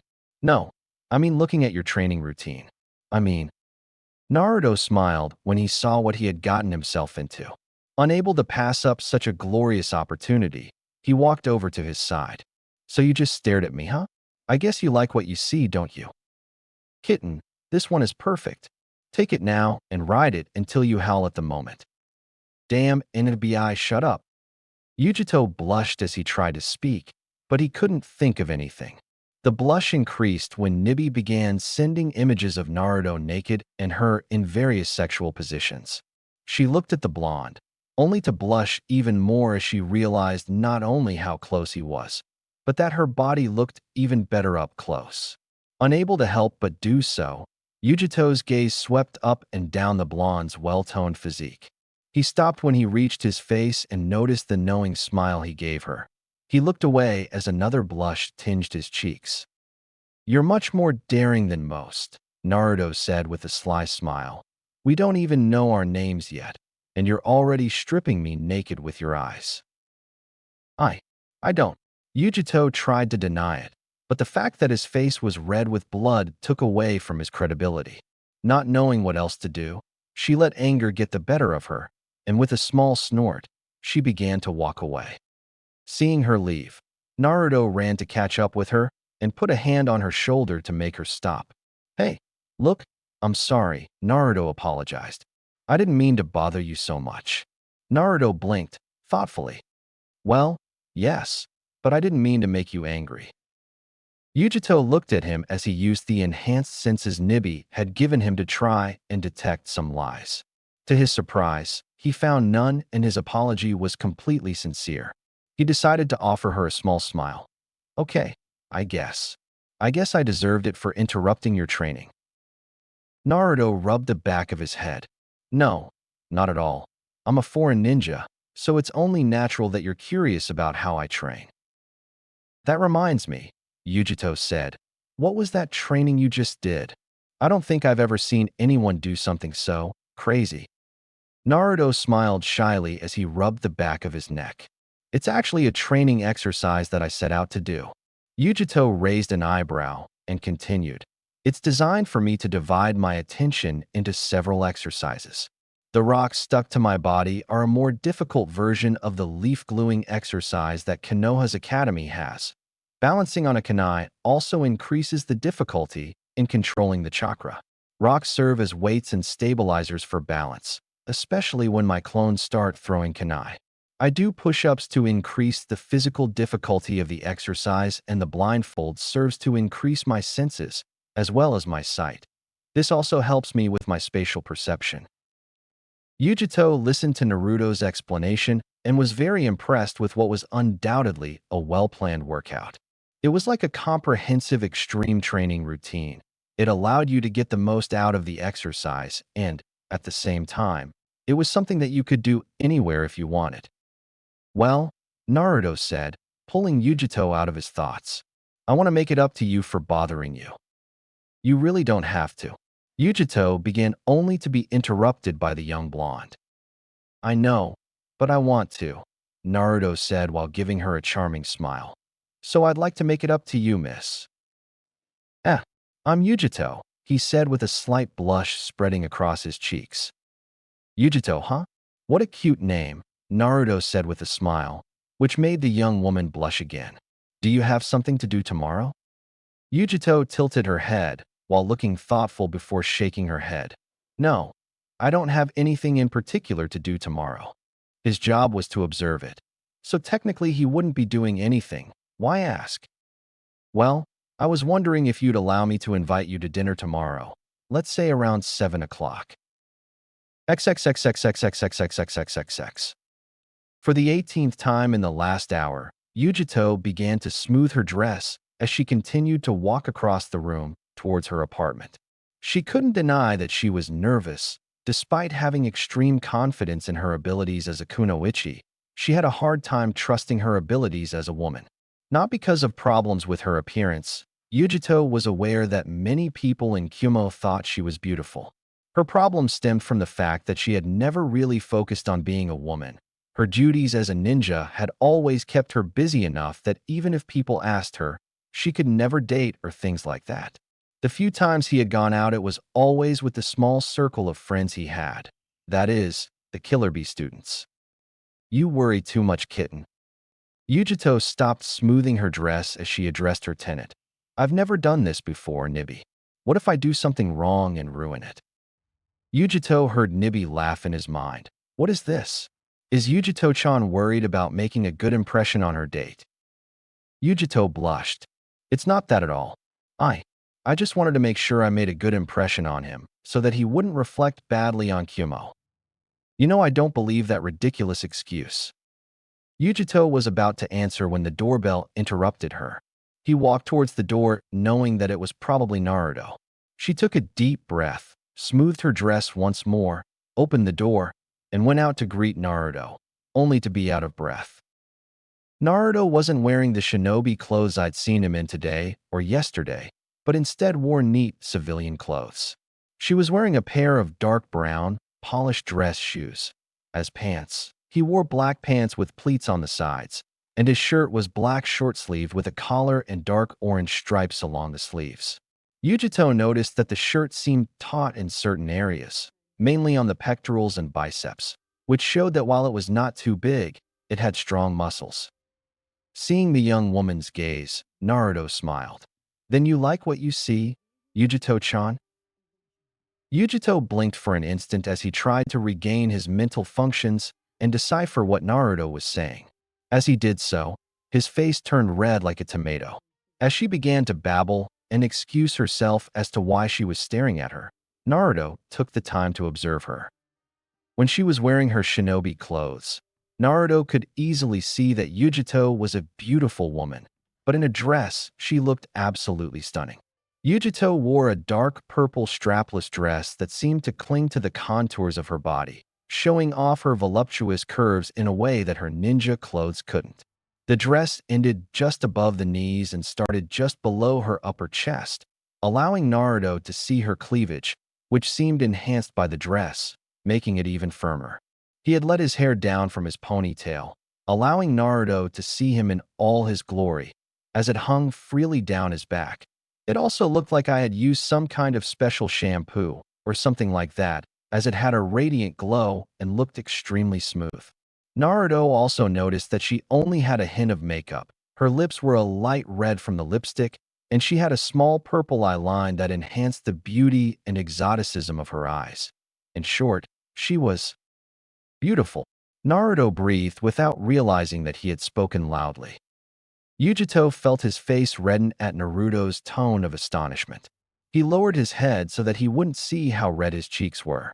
Do you really believe it? He asked quietly. Naruto blinked as he realized that he must have voiced his thoughts. He reached out his left hand and placed his thumb and forefinger under his chin, lifting her up so she could see his smile. He said, I've rarely met someone who matches your beauty right now. Yujito felt fainting from the compliment. No one had ever said anything like that to him seriously. Of the few who had, he could easily smell the lust emanating from them. He forced himself not to pass out and took a few deep breaths as he calmed his heart rate, which had beaten much faster than ever, even after his hardest workout. Once he calmed down, Yujito offered him a dazzling smile, which literally seemed to light up his face. "Thank you." Naruto smiled as he stretched out his arm. "Let's go." Smiling a little wider, Yujito wrapped her own arms around him after she closed the door to her apartment. The two walked through the streets chatting a bit, while Yujito would tell Naruto the directions to his favorite sushi bar, which was where he had decided to take her. As they walked, Naruto noticed the strange looks that Yujito was receiving from some of the population. They were no doubt surprised to see her not only wearing a man, but wearing a dress of all things. It was easy for Naruto to see that the young woman was not one to dress up elegantly. In fact, she was amused that she could still see the shopping tag on her dress, which meant that she either never wore it and so forgot to take it off, or had recently bought it and didn't even see it. He thought it was the latter. Naruto also noticed that the men in the village were glaring at him. It was easy to see that they were jealous. From the first day he met her, Naruto was clear that Yujito wasn't the type of person who would date and things like that.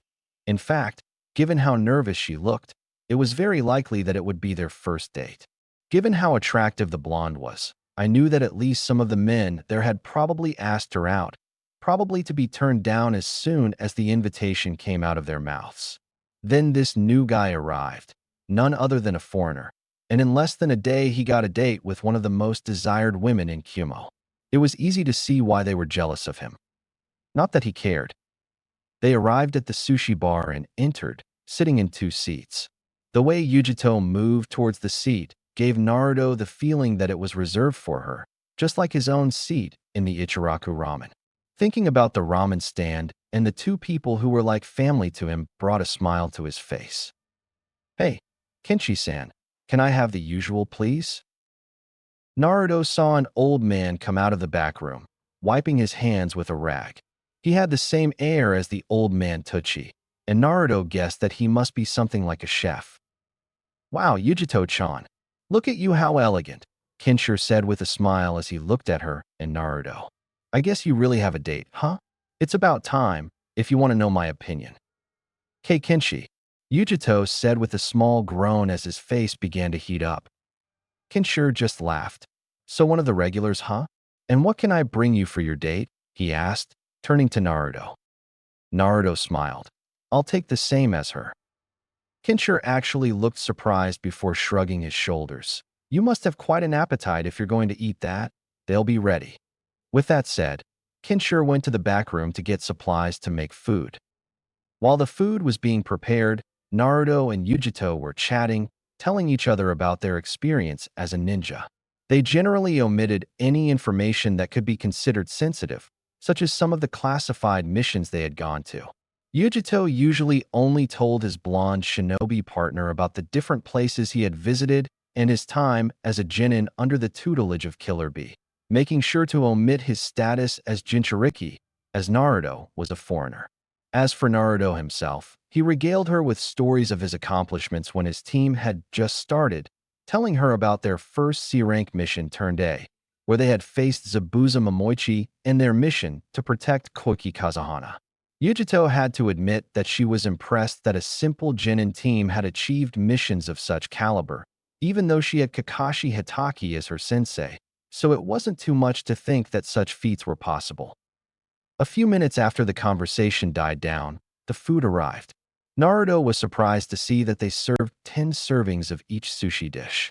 Naruto had never seen so much sushi in his entire life. "Wow, when you said that my appetite was better, you meant it." Kenshiro laughed as he walked back into the back of the shop. Yujito looked at Naruto with a smile as he looked at the incredible amounts of sushi. "If you can't eat it all, I'll be more than happy to get it off your back." Naruto looked at Yujito and saw the defiant look in his eyes. He gave her his characteristic foxy smile. "No way.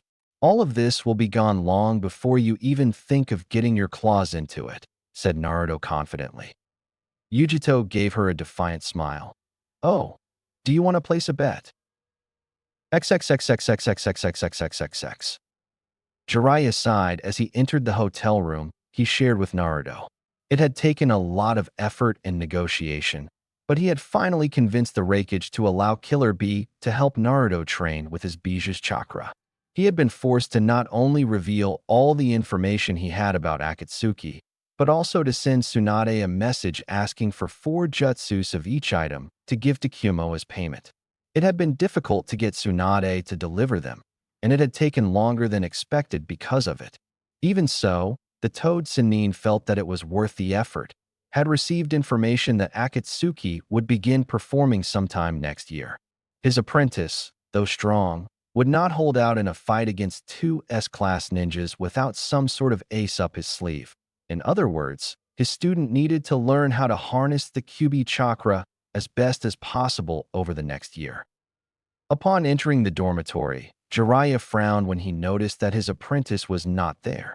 Thinking that he was only practicing since the white-haired man hadn't received a message through the toad summoning, nor had he felt any increase in Naruto's chakra, the man decided to rest for a bit. XXXXXXXXXXXX.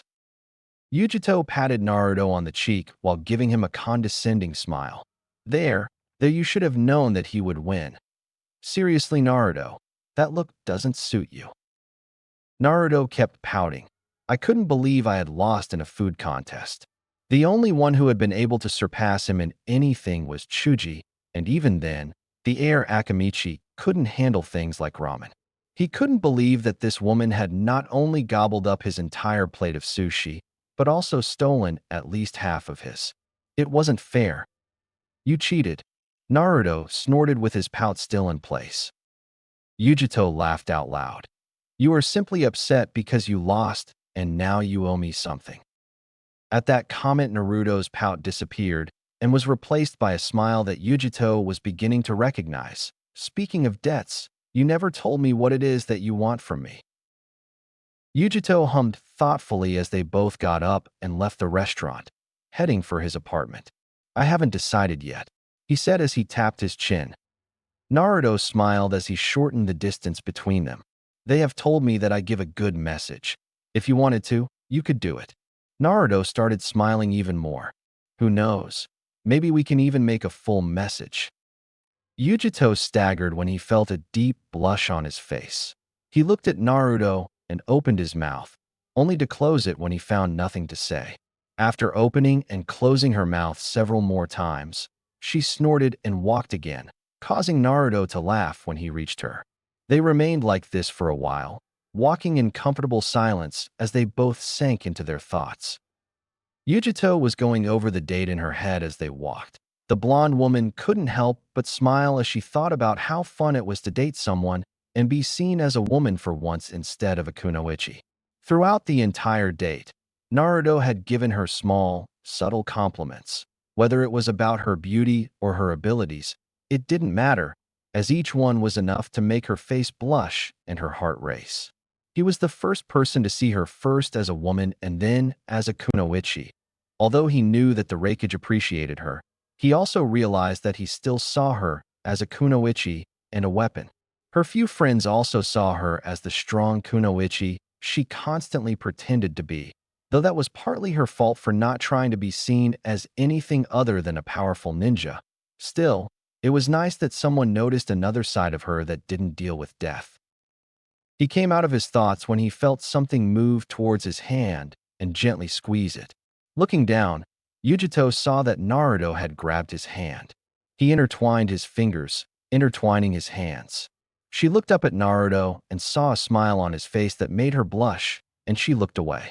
She wasn't sure what this young man had, but something about him brought her a sense of comfort that she had never felt before. Even being with her adoptive sister, Samui, she did not feel so comfortable. Perhaps it had something to do with his eyes, he thought. I had to admit that Naruto had some of the most beautiful eyes I had ever seen. A deep and surprising blue that seemed to penetrate his soul. You could probably get completely lost in those eyes for hours. Or maybe it was his smile. Every time he smiled at her, he felt his heart racing and blood rushing to his face. It felt like I had just run a 320-kilometer marathon. But at the same time, that smile gave her a sense of security and made her feel safe and at peace. It was a puzzling enigma that she just couldn't comprehend. "Are you thinking deeply, Yugi-chan?" Naruto asked. Yujito turned to look at him with a small blush on his cheeks at his new nickname for her. "Just thinking about things," he limped along. "Oh," Naruto raised an eyebrow. "What kind of thing?" "Yeah, well," he didn't know what to say. He had always been a somewhat reserved person. Even with Bee and her other friends, she would never admit to feeling embarrassed or insecure, let alone being so in love with someone just 2 days after meeting them. Naruto looked at her with a twinkle in his eye. "I hope you're thinking of me and our amazing date." Yujito blushed, and Naruto smiled as he continued. "Maybe you're thinking that you'd like to have another one?" Yujito felt his face get hotter as he looked at the ground. "Would you have another date with me?" Naruto smiled as they both stopped in front of his apartment, turning her to look at him as he took her hands in his. "If you leave me, I'd love to go out with you again." Naruto brought his hands to his lips, kissing them softly. Yujito couldn't help but feel a burning flame as he felt Naruto's lips against his skin. All the emotions and experiences she had had with Naruto were new to her. I didn't know how to react to it.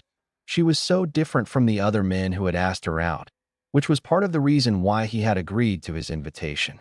I would like to," she said as she looked at him with a slight smile and a blush on her cheeks. He was very glad that Nibi was silent for the moment, although he had a feeling that he would pay it later. Naruto smiled. "Then how about we go out for breakfast tomorrow?" "Okay," Yujito said quietly as he fiddled with his keys. "Maybe after we could even have a workout," Naruto said as a defiant twinkle appeared in his eyes. Yujito looked at him and smiled. "I suppose we could, although I must warn you that I am not considered the second strongest ninja in Kyumo for nothing." In truth, she had wanted to prove herself against him since she had seen his training. If he was half as strong as she thought he was, it would be a good match. "I'm sure I'll be fine. I may even surprise you," Naruto said with a smile as he leaned over and gave her a small kiss on the cheek. While on her way to her hotel, Yujito stayed for a long time at the entrance of her apartment, while she held a hand on the cheek that Naruto had kissed. After a while, he smiled and a slight blush came over his face before entering. He went into his room, took off his clothes, and threw them in the laundry basket before going to the bathroom. After brushing his teeth and removing what little makeup he had, Yujito went to his bed and laid down with a sigh of satisfaction. When he fell asleep, he did so with a satisfied smile on his face. In the depths of the young woman's mind, a giant two-tailed cat was smiling, happy that Yujito had found someone nice to be with. It was well known that the Nibi connected much more with the emotions and feelings of her tenant than other bijou with their Jinchuriki, since, unlike most, she was not very violent. Nibi had become very protective of the young woman who swaddled her, so knowing that Yujito was happy was certainly a good thing for the giant cat. He was also happy to now have serious blackmail material on the young woman. Although he couldn't use it, he could still provoke her mercilessly. At least he chose a good man, Nibi reflected. And to think that he has the QB. I wonder what Yujito will think when he discovers it. It will be fun to watch. With nothing else to see, Nibi settled down and went to sleep. Tomorrow was going to be fun, for her at least. XXXXXXXXXXX. Naruto crouched under a punch from Yujito as he tried to sweep the legs of the woman below her. Yujito jumped on him, turning his body while dodging the swift kick that Naruto sent him. She landed on the ground and immediately threw a multitude of kicks, changing from high to medium to low as she tried to catch Naruto with one of them. It didn't work as the blonde young man dodged or blocked them all, catching the last one in his hands before turning it around and throwing it, extending his hands and grabbing his legs with chakra ropes. Naruto threw her to the ground. Yujito landed on her back with a growl. Looking up, she was forced to roll out of the way when Naruto sent a punch to her head. As he rolled, He propelled himself with one hand, getting back to his feet. As soon as she stood up again, Naruto was right in front of her. Yujito dodged the punch sent to her face. Dodging the next blow, he grabbed his arm and forced him to kick him, but Naruto blocked it with a knee. Yujito jumped to gain distance and reassess his opponent. They had been facing each other for almost an hour, and Yujito was constantly impressed with the young man's skill. He realized that, like his own style, his depended on speed and capitulating to the guard's weak spots. However, unlike his style, he also used his great strength with maximum efficiency. Where she used to resort to grips and claws that combined with Nibi's chakra, Naruto used a person's joints, pressure points, nerves, and any weak points to inflict as much damage as possible as quickly as possible. His defense was absolutely impeccable, and Yujito had not been able to find a way to outwit his guard. Not only that, but every time she tried to grab it, she would break free with an astonishing degree of flexibility. Her stamina was also something to be desired. Even with Nibi sealed in her, she was starting to have trouble keeping up. Deciding to try a different approach, Yujito began running around Naruto, throwing kunai at the blonde as she surrounded him. Naruto took out two of his own kunai and began to block and dodge the weapons, dodging them with minimal movement. Yujito shot him with a burst of speed, aiming at Naruto's head. Tilting his head to the side, Naruto extended his palm towards Yujito's solar plexus, who connected, but instead of flying away from the blow, Yujito grabbed his arm, holding them together. She gave Naruto a smile. Katsu. Naruto's eyes widened just as Yujito exploded in a shower of electricity, appearing a short distance from the explosion. Yujito waited for it to end. When he was done, he went over to him to make sure he was okay. He found Naruto completely unconscious with several burns where the electricity hit him hardest. Yujito instantly felt bad for hurting him so much during a workout and bent down to check on him, only for Naruto to disappear in a cloud of smoke. Before he could open his eyes, Yujito felt a kunai on his neck. That was a good tactic, Naruto said behind her. It would have worked with most people. It doesn't seem to work on you, Yujito said as he turned his head to look at him. When did you switch to a Bushin? Naruto smiled at him. The moment you created and changed with your own Bushin. Seeing Yujito's eyes enlarge slightly, Naruto explained, Right-hun is one of my most powerful elements. I felt his chakra as soon as you started channeling it.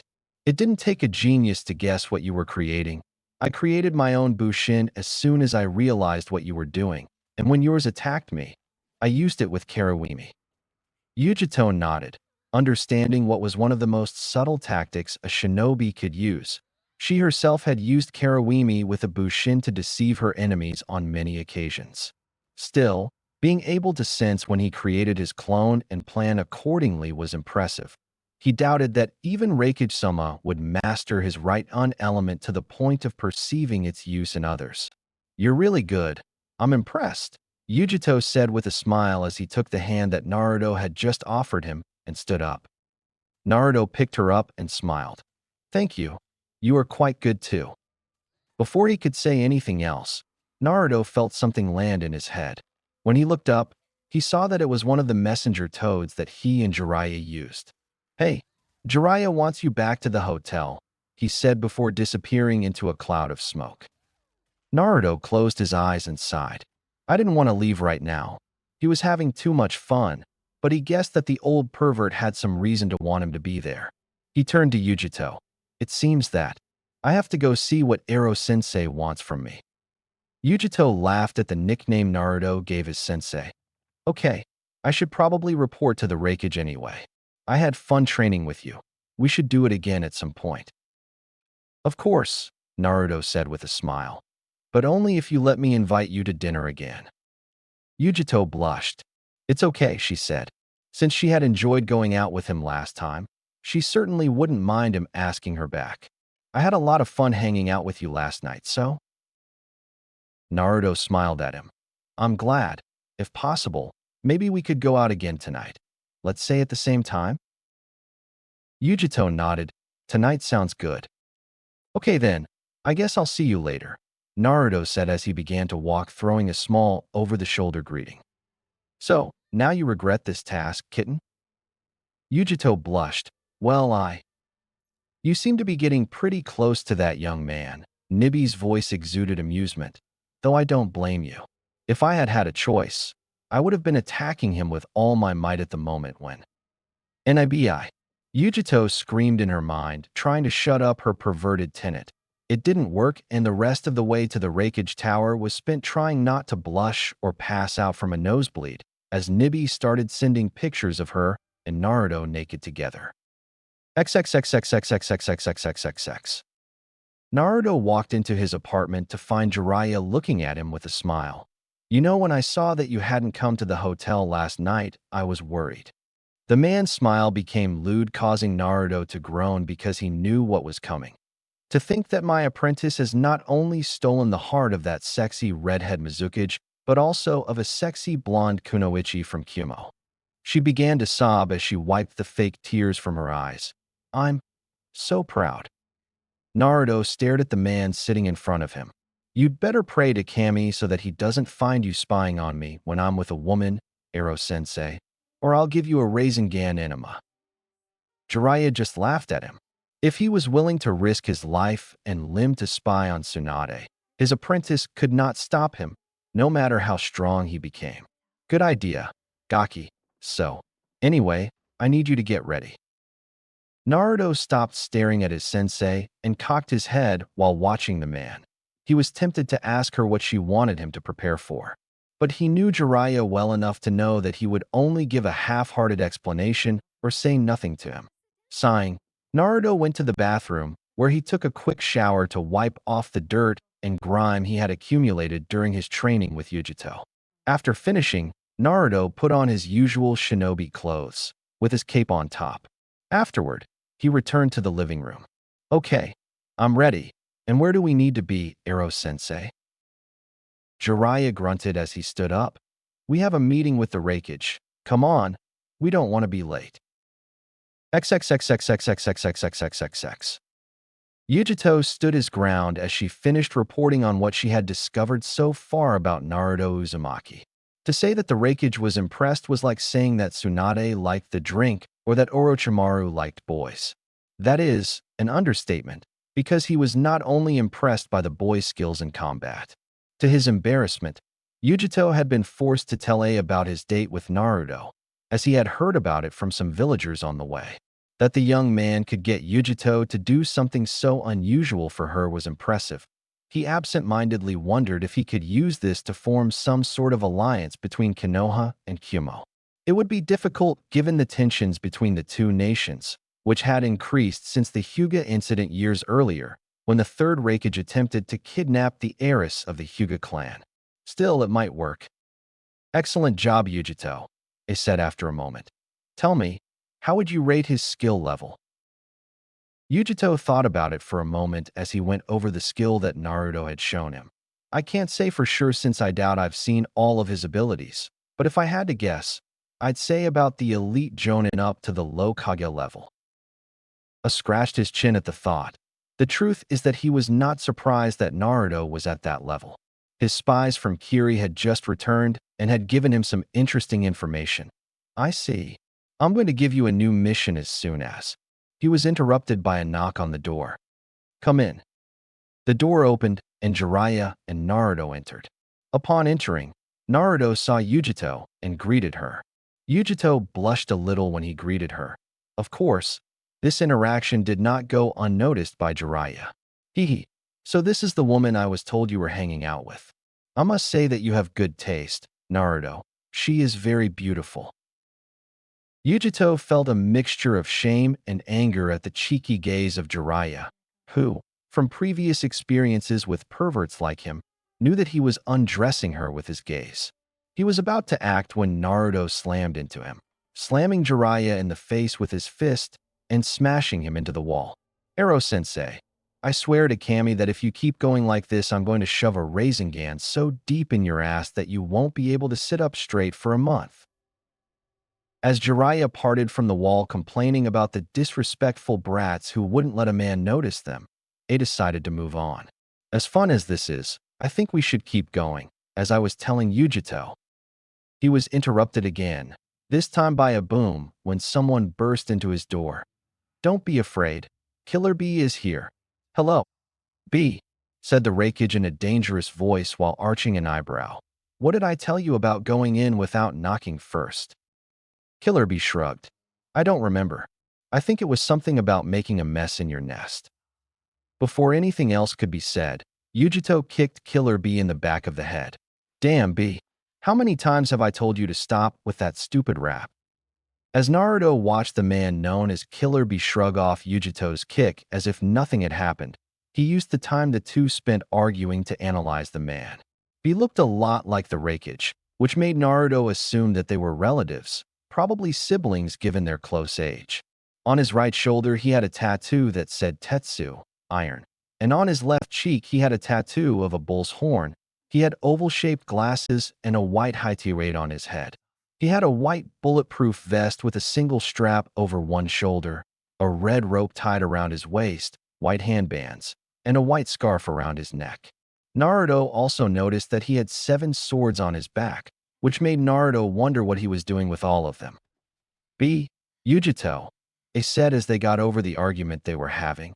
I'm assigning you a new mission. You must help Naruto Uzumaki with his training. Yujito felt his eyes widen in surprise. This was not what I expected to hear. From what he had seen, Naruto was already quite skilled. In fact, she was almost certain that, in terms of raw ability, he was more talented than her. Excuse Raikage-sama, but why do we need to train Naruto-kun? It already seems to be very strong. Only when she saw the looks that were looking at her did she realize what she had said. Both A and B looked at her with a mixture of surprise and amusement. Jiraiya would giggle perverted and take out a notebook in which he would begin to write. From time to time, he muttered about the golden mind of the blonde Gaki. However, it was Naruto's reaction that made her blush. In an instant, he appeared behind her with a big smile, put an arm around her, and pulled her to him. So now it's Naruto-kun? Naruto mused with an ever-widening smile. I hadn't realized that you already felt so close to me, Yugi-chan. Yujito felt her embarrassment reach the limit when Nibi decided to add her own comment. Kitty, I'm so proud of you. Remember to give me a lot of little ones with this young man. I didn't. What I meant was. Naruto grimaced in feigned pain. Then you don't like Yugi-chan? Made some sobbing noises, and used the Inu Konometsuki no Jutsu, puppy eye jutsu on her. Yujito opened his eyes wide. No, of course. It's just that. He stopped again, noticing what he was saying, and felt himself even more embarrassed. He felt his face burn, something that worsened when Killer Bee came over and gave Naruto a smile. So you're Yujito's boyfriend, huh? You must be someone for this kitten to play. Hearing B's rap, Yujito became enraged again. As soon as Naruto let go, he pounced on the burly man. Naruto and the others watched with some amusement as Yujito proceeded to kick Killer Bee in the face, only for him to stand up a moment later as if nothing had happened. Now, if you two are done, the Raikage said, I didn't mean to help teach Naruto-san techniques. I want you to help him with his bijou. What? Yujito asked, his eyes wide as he looked at Naruto. Had the Raikage just said that Naruto was a Jinchuriki? He looked at the others. None seemed surprised by the statement.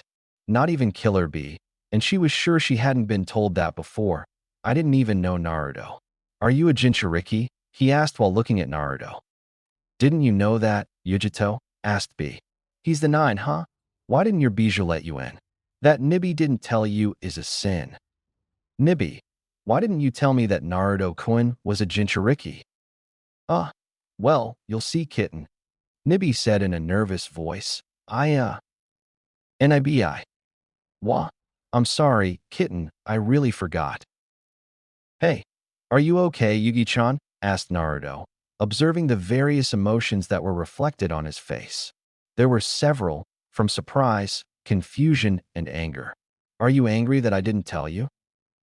Yujito came out of her thoughts when she heard what Naruto said. No, of course I'm not angry with you. You're not a shinobi from this village, so I can understand why you didn't tell me. We've only known each other for 2 days, so it's not like I expect to know all your secrets." Naruto smiled at her, pleased to know that she wasn't angry with him.